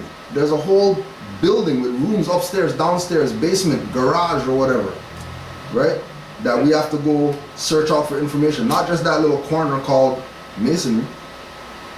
Right. Like if we look at it as your room, right? Right. If the Masons are saying they're all over the world and they're taking over all the government, this is how people talk about them, right? And they have a new world order and all this type of stuff. That's just a corner of your room. Right. There's still that side of your room over there, right? That they never claimed. There's still the ceiling they never claimed, the floor they never claimed. All they did is claim that little corner. And then everybody's going on like they made some humongous claim on the entire planet or whatever when they're studying more science in secret in a corner. Right. And they want everybody to think that that corner is really, the whole perspective. Whoa. So they're keeping everybody asleep then. But Nojo Ali came and shook everybody to wake up. He brought us everything we need, right? Everything. Nationality. Yep. Birthrights. And the title to your vast estate. Right. The Moroccan Empire. Right. Not the kingdom, but empire, right? Empire. All the whole landmass of Amexa, right? Right. Northwest Amexa, right? Right, which goes from over there on the continent where all these black people say that they're slaves they come from, right? To over here is the Moroccan Empire. Right. So even the slaves from Africa are Moors. Even the slaves from Africa? Yeah, the people who claim that. The people who claim I'm a slave from Africa, I was brought here on a slave ship or whatever, right? They were brought from the Moroccan Empire to the Moroccan Empire. But they're saying they're black people when they're really Moors. that were put in slavery, or Moors that were enslaved, or prisoners of war. Just like you're saying with these who are the enemy of the Moors. The ex-enemy of the Moors, after they kicked the Moors' asses, they took the Moors and they enslaved them. Some of the Moors, based on their degree of knowledge, they went east, west, north, south. Some of them left the planet. They got in their vehicles and they went back to where they came from, off of here. Right. Because we could go on the hieroglyphics and see spaceships or whatever, so we know that it's not a phenomenon, right, about spaceships. It's not a phenomenon. It's in stone on hieroglyphics that there were spaceships. It's just like cars or whatever that we have today. Oh, all right. So it ain't nothing for something happening, get in a spaceship, go back where you come from. Easy if you have that knowledge, yeah. Right. Right? Some of them didn't have that knowledge. Some of them got in their boats, sailed across the Atlantic, came back to America. Some of them started walking and they went south. Some of them walked west. Some of them walked east. Some of them walked wherever. Some of them decided to stay and say, you know what, well, we'll just live under this rule because, we can't go anywhere. That was their each individual journey, right? Right. Right. All right. And then as well too, do your research on King Alfred plan to find out who these enemies are of the Moors. King Alfred plan. Yeah. Yeah. I remember I heard about that. I think in one Canaandland Moors video. Yeah. Alfred plan. Yeah, there's a video on that too. And again, it's going back and revisiting all these videos again, right? Because you're not gonna get everything you're supposed to get in one sitting. Right. From one individual video, you could watch it at least 5, 10, 15, 20 times and get something new from that video every time. Right? Every time you're gonna get something new. Right? Okay? But now we gotta consider that there's 50,000 videos out there. Whoa. And millions of books. Whoa. So you know what I mean? We don't got time for basketball and whatever. Right. Right? We don't got time for a Super Bowl and Stanley Cup or whatever. Yeah. You gotta get a study on. Right. Real studying, not just not just I'm black and that's it. Stop there. Right. Yeah. I had another question. Shoot them out. About Olmecs and Mayans in before times and before colonizing times and that stuff. All right. All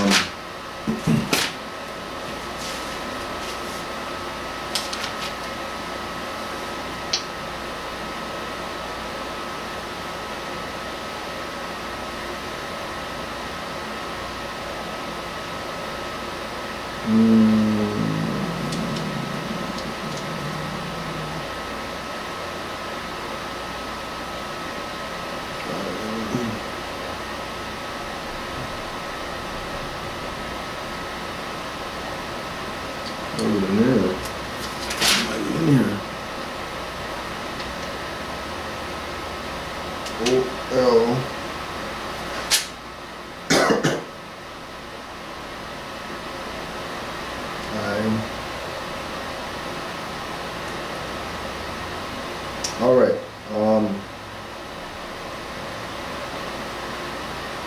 And then you said Mayan. Right. And that's not the same. That's not the same two tribes or whatever, right? Yeah, it's Mayans are a derivative of Olmecs. Mayans are late Olmecs. Okay. Very late Olmecs. So they are like the same tribe. Technically, but a later branch. Right. right? And what you can do is just do your research on Olmec heads. Right. And in your research on Olmec heads, you'll find the connection. You could also get if you go to it's a little costly, but it's worth the spending, right? The First World Order by Alim El Bey. Oh. So if you get this book right here, this book will let you know about the Olmecs and the Mayans and all that type of level of information that you're looking for. All right. The First World Order. And do they have that on internet? You can buy it off internet? Yeah, you should be able to. Just go to dralimbey.com. All right. And as well, go do your research on him on YouTube, right? And go watch his classes. Right. Because he's like us, you put it all out there so the people could have it. Right. Because this is their stuff. This is not ours because we have the info and, we're hoarding it over here and you need to give us some finance, to do a Skype and to do whatever so you can get this information. Right. We as Moorish leaders have an obligation to get the information to the people when they're ready for it. Right. That's just what we have to do. Yeah. We can all help each other, right? Exactly, because we are a nation. Right. And if we're a nation, then we should be working with each other. No different than the Chinese nation works with each other, and that's not racism. No. Because they're keeping things in their, circle. All the Turks working together, that's not racism. They're keeping stuff in their circle. But as soon as blacks get together and they're trying to keep stuff in their own circle, everybody's claiming that, that's racism, you guys can't do that, you want to be separatists from the rest of the world or whatever like that. When everybody else is doing that. Jews do that. Jews don't support nobody but their own. True, that's the truest, yeah, so true. Yeah, but why? Because all those other people have nationality. And black people trying to be their own whatever, they are being separatists. Because they don't have a nationality and they're trying to do national things without a nationality. Because they got tricked with that spell on them, right? Right. How they have a lot of spells on them. Yeah, right? but it's a spell. Like, okay, for example, right? Like we're saying the spell, right? Here's the spell breaker. Okay. Right? That they don't want to acknowledge, right? apply or acknowledge, right? Here's the spell breaker. So it's for all you black people out there. Yeah, pretty much. Yeah. Right? I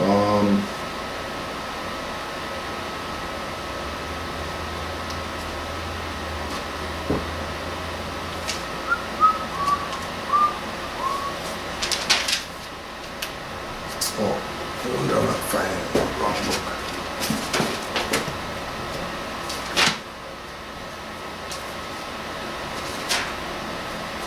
Alright, so here's the spell breaker, right? Get your dictionary, right? And then you look up black. Black. Right? And then it tells you, an unabridged dictionary, not any dictionary. You have to get an older dictionary for this spell breaker. Right. Right? So you have black, and then it tells you black, adjective, 1, black means 2, 3, 4, 5, 6, 7, 8, 9. Right? And then tells you black again. Then it goes black noun. And then it tells you black as a noun, 1, 2, 3, 4, 5, 6, 7, 8, 9. Right? The next word after black is blackamoor. Oh. Blackamoor. Yeah, after black. The first word after black is blackamoor. Really? In the dictionary, right? Blackamoor. Right. Noun, right? Right. Irregularity from black plus more. Can you repeat that, please? So blackamoor. Blackamoor. Yeah. This is the first word after black in any unabridged dictionary. Right. So when we say we're black people, right? We say that we're black people. Well, what does black mean in the dictionary? Well, it's a white man's dictionary and whatever, we're not gonna go by his definition of what black is to define ourselves. Right? Okay, cool. No problem. But what's black mean? Well, you know, black means the black people and the black this and black whatever, you know, is the, okay, well, no. How about look it up? Okay, so they go look it up and then they read black, very dark, negroid, you know, absence of light, little or no light, you know, incomplete, utter, sullen, hostile, currents of disaster, gloomy, discredit, swarthy, dirty, soiled. Well, see, everything's negative, so I'm not even gonna deal with that definition of black. But if they would have just read a little more, they would have got the Blackamoor. Oh. And then when they got the Blackamoor, it would tell them that Blackamoor is black plus more. So it's two different words. It's two different words. Like, right? Yeah. Okay, so two different words to make up one word. Right? One of the words is an adjective and one of the words is a noun. Exactly. Just by how they write it. So they write black in all lowercase plus more in capital letters small OOR. Right? Exactly. And then it says a blackamoor is a dark-skinned person, especially a Negro. Oh. What do they call slaves? Negroes, right? Alright. So if they call slaves Negroes and blackamoor means any dark-skinned person, especially a Negro, doesn't that mean that Negroes are Moors? Could you repeat that? If blackamoor, if the definition of blackamoor, definition of blackamoor says a dark-skinned person, right, dark-skinned person, especially a Negro. Especially a Negro. Yeah. Right, and that's what they call slaves, right? Right. So that must mean that the slaves, before they were slaves or any of that, they were Moors. Isn't that simple? It should. Isn't that just out of just reading in a dictionary? We're not talking about going and talking to more scholars who have degrees and nothing like that. We're talking about dictionary. Right. That everybody in the world has access to. So everybody in the world, as soon as they hear somebody say, oh, there's black people, look that up. And then they look up, because they don't know English, right? So they're going to use an English book to go see what the meaning is, what we're talking about, right? Right. And then when they look it up, they're going to read black and they'll say, why are they calling all this stuff, all this negative stuff, right? And then it says blackamoor, and then it says that blackamoor is black, okay, which is adjective, but it said back there that black's an adjective, so okay, cool. And then plus more, which is capitalized. And it says a dark-skinned person, especially a Negro. So all these people call themselves Negro, call themselves dark-skinned, light-skinned, call themselves black, call them their whatever. They're really blackamoors. They're really blackamoors, which means dark-skinned person, especially Negro. Yeah. And that's just this dictionary. You get other dictionaries, right? This is Webster's. You get Oxford. Unabridged, right? Yeah, unabridged, right? If you get an Oxford, which is the Bentley of dictionaries, right? They're gonna take it on a whole another level that that's not even in this. Oh, for real? Wow. So it's that much writing.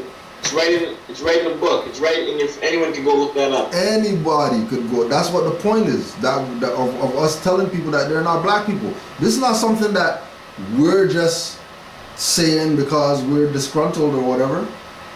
Right. We're saying because anybody could go look that up.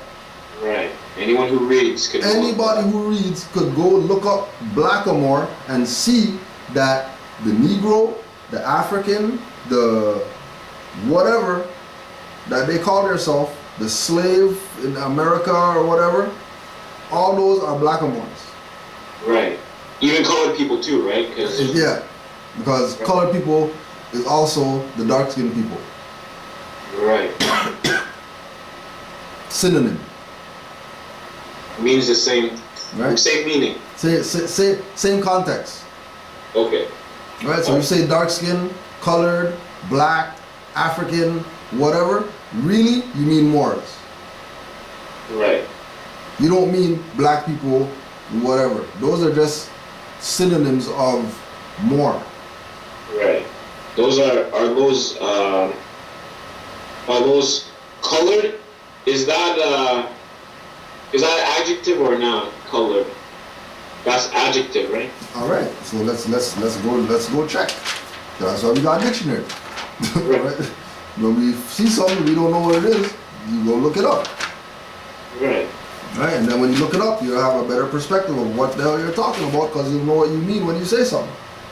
Yeah. Right. So color.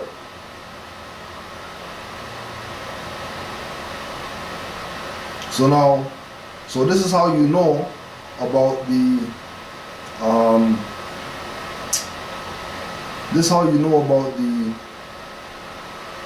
abridged and unabridged, right? Because certain things are gonna be made clear. Color. Noun. That's what this one says, right? Color noun.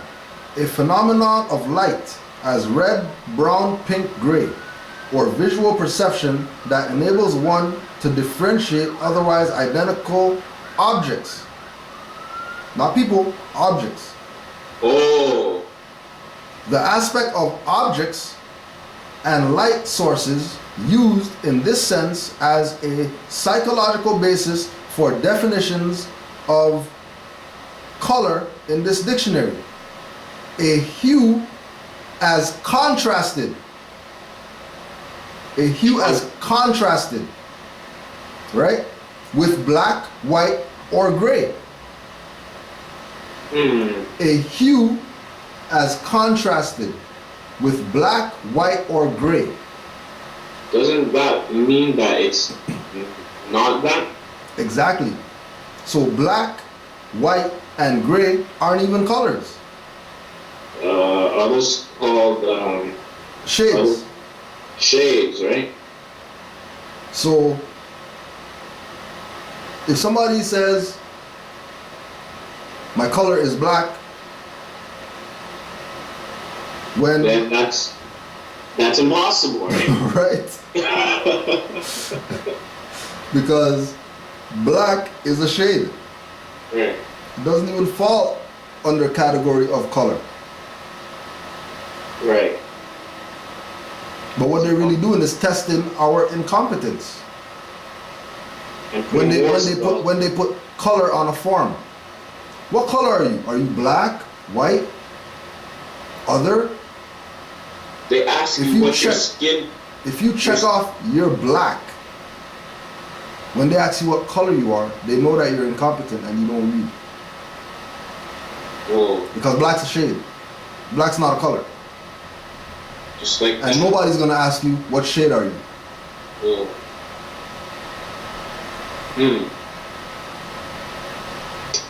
That right? seems. Now, hold on a second.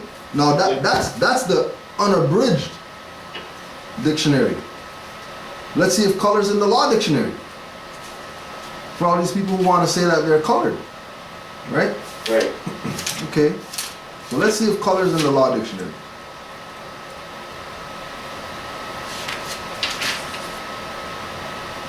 Color. An appearance. Color and appearance.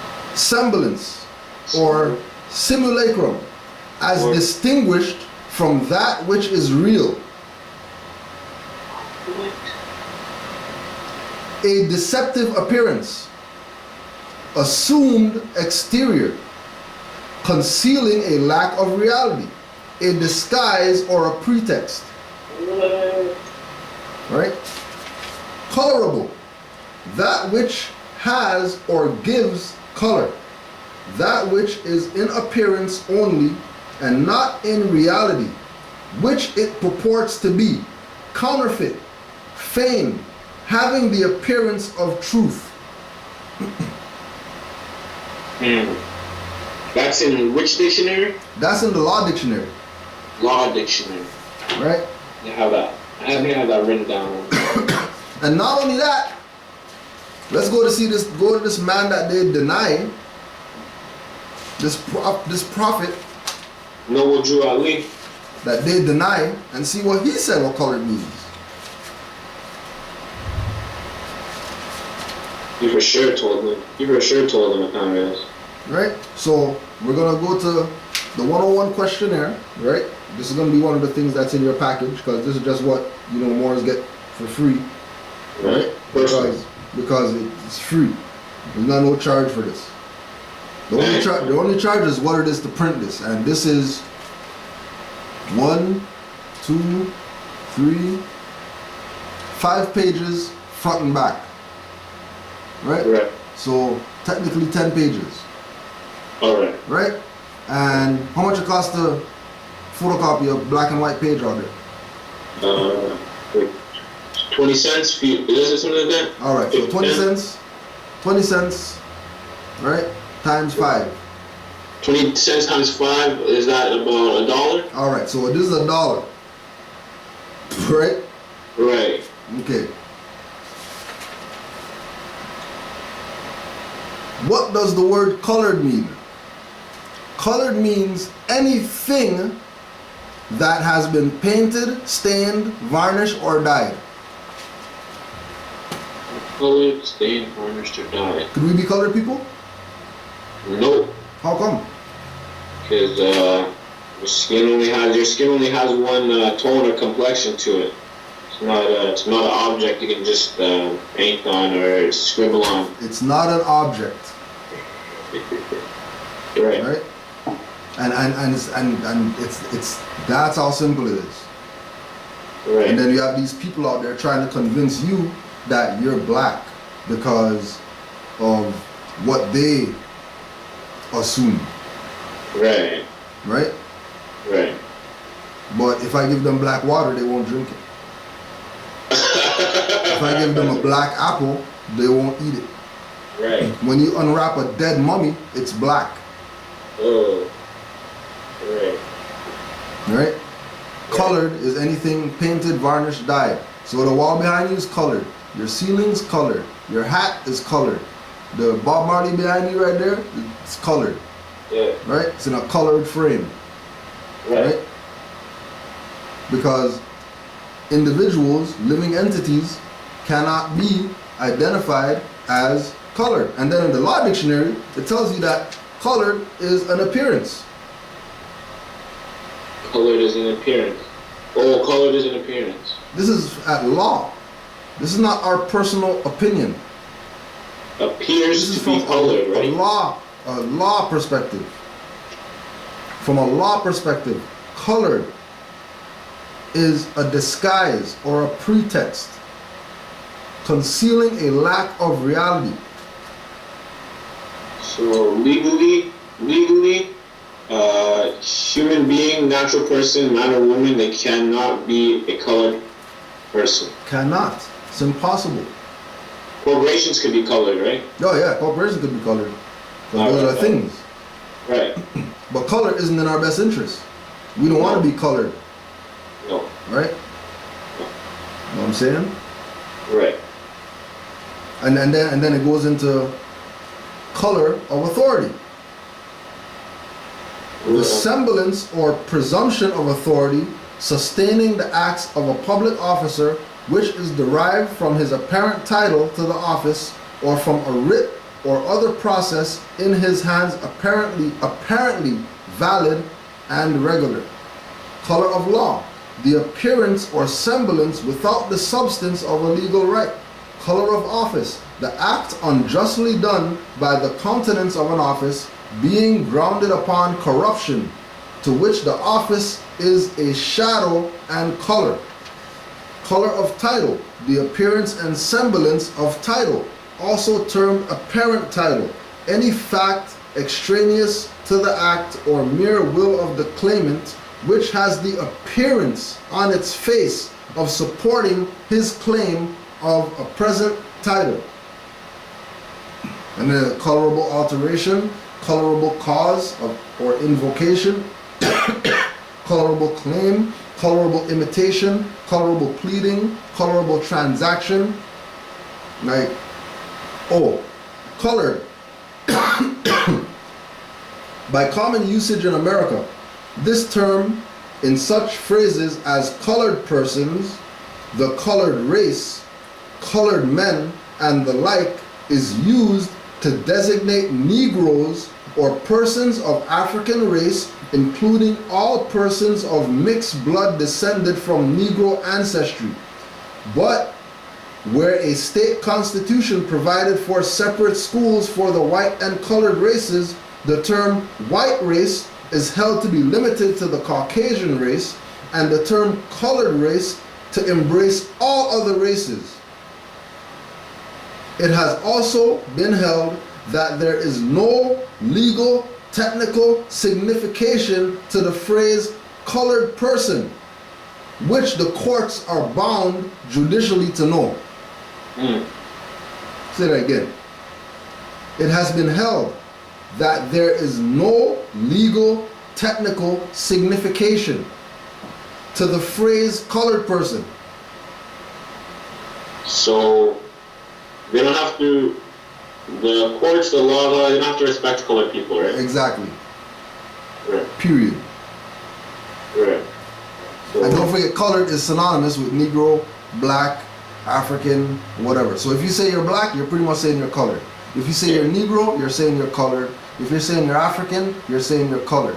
And if you're colored, then they don't have to know that. They don't have to respect that position.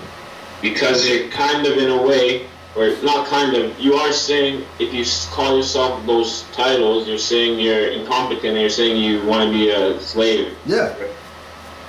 And if you want to be a slave, then go right ahead.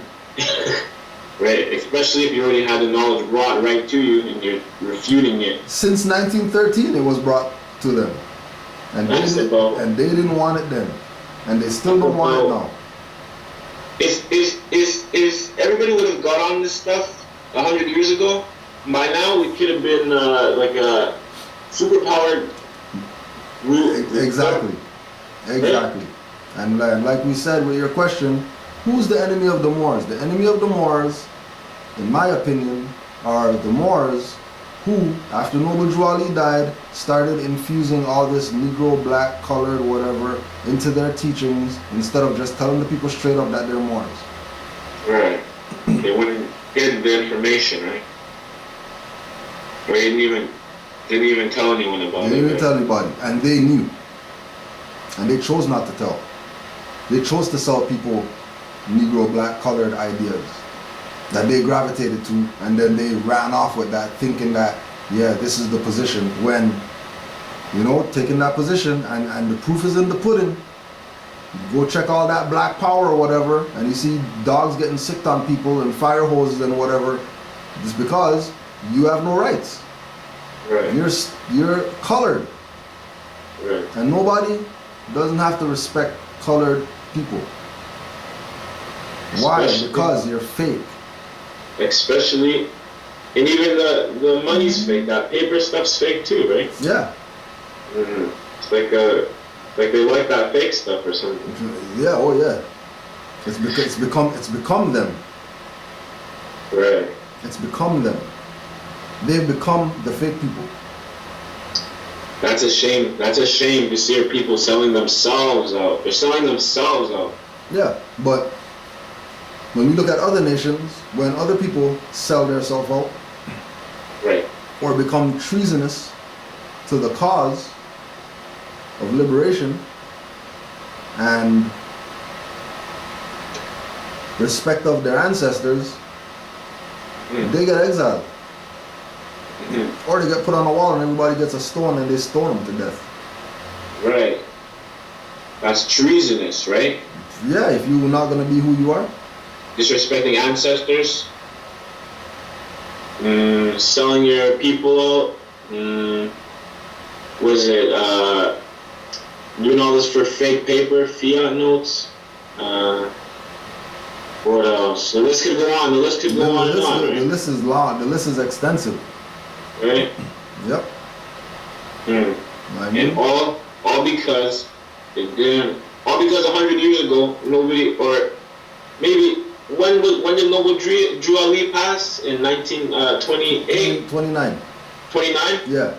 So since then, they had all this time that the people could have been uplifted, upright, doing everything we need to do, but they chose to do the opposite. Yep. And make the whole movement, all that hard work, go backwards. Yep. Which was their job, because you're also going to do your research online about the FBI papers of the Moorish Science Temple of America. Right. So you can know for a fact that the Moorish Science Temple was infiltrated. Right. Know for a fact that it was infiltrated by its own. People who look like Moors are the ones that infiltrated. Like COINTELPRO, right? Right.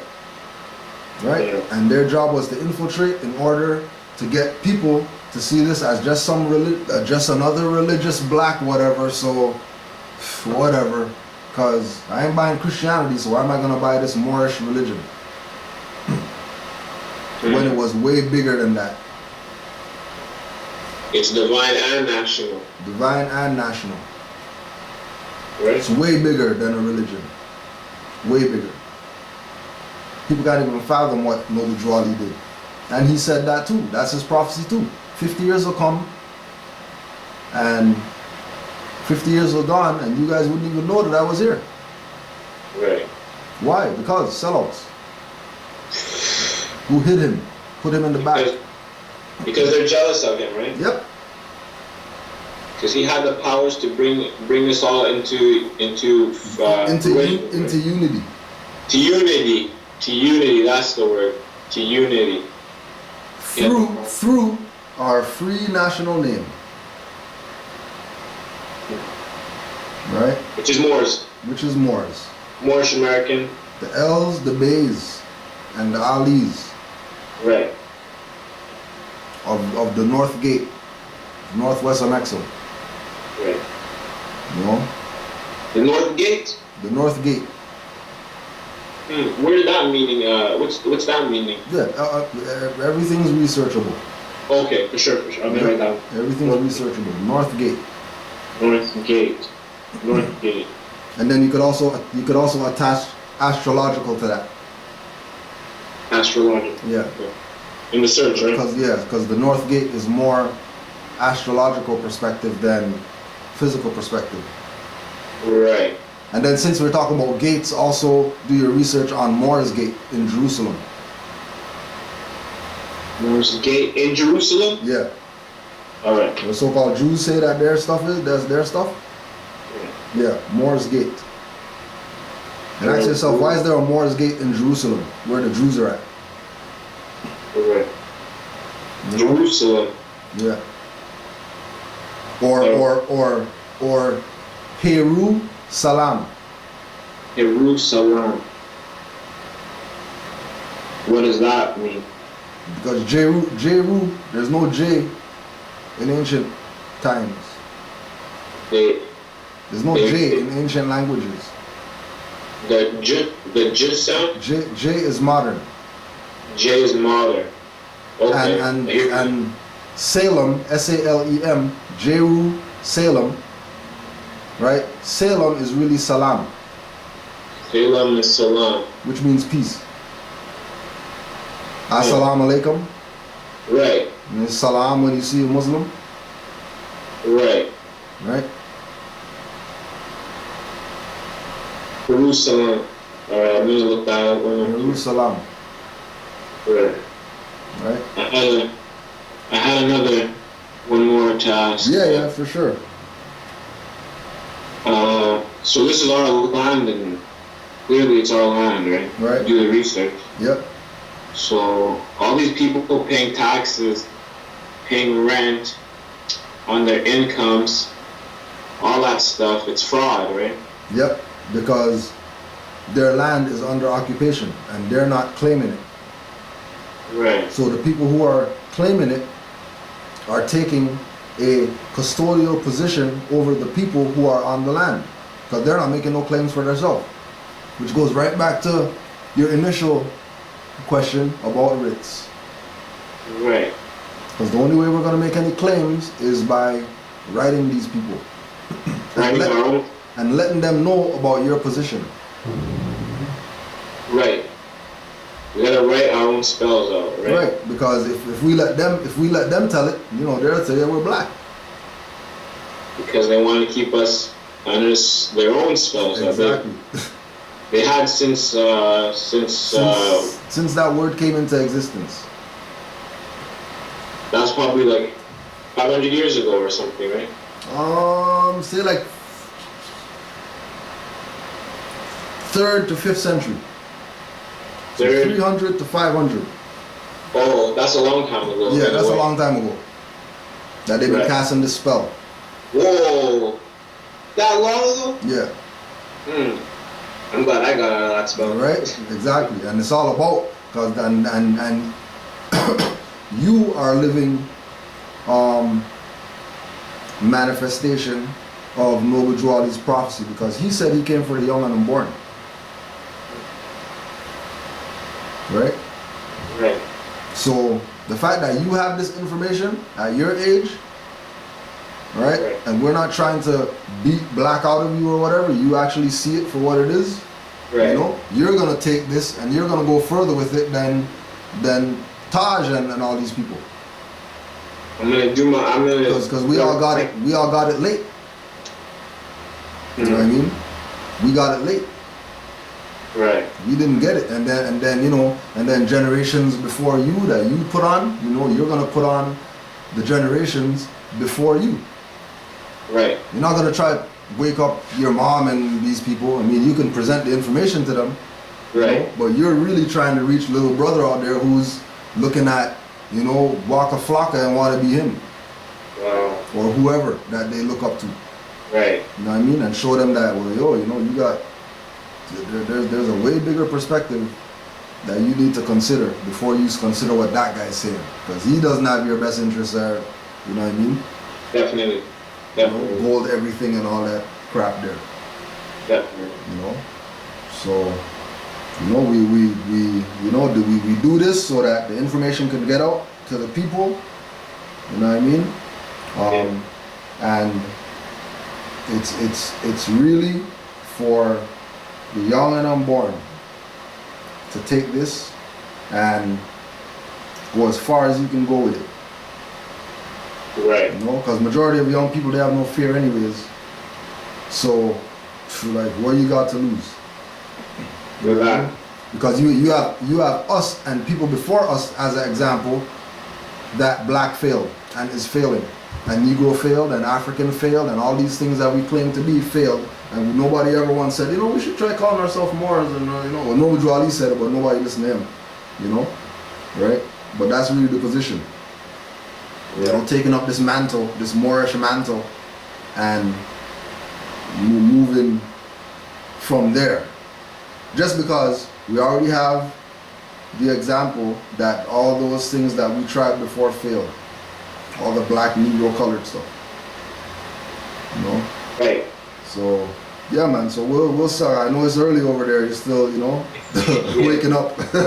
Yeah, still waking up. Right? But yeah, man, you know, give thanks for reaching out and for wanting to take, you know what I mean, the lessons and learning the lessons and understanding who your prophet is and knowing yourself and all that.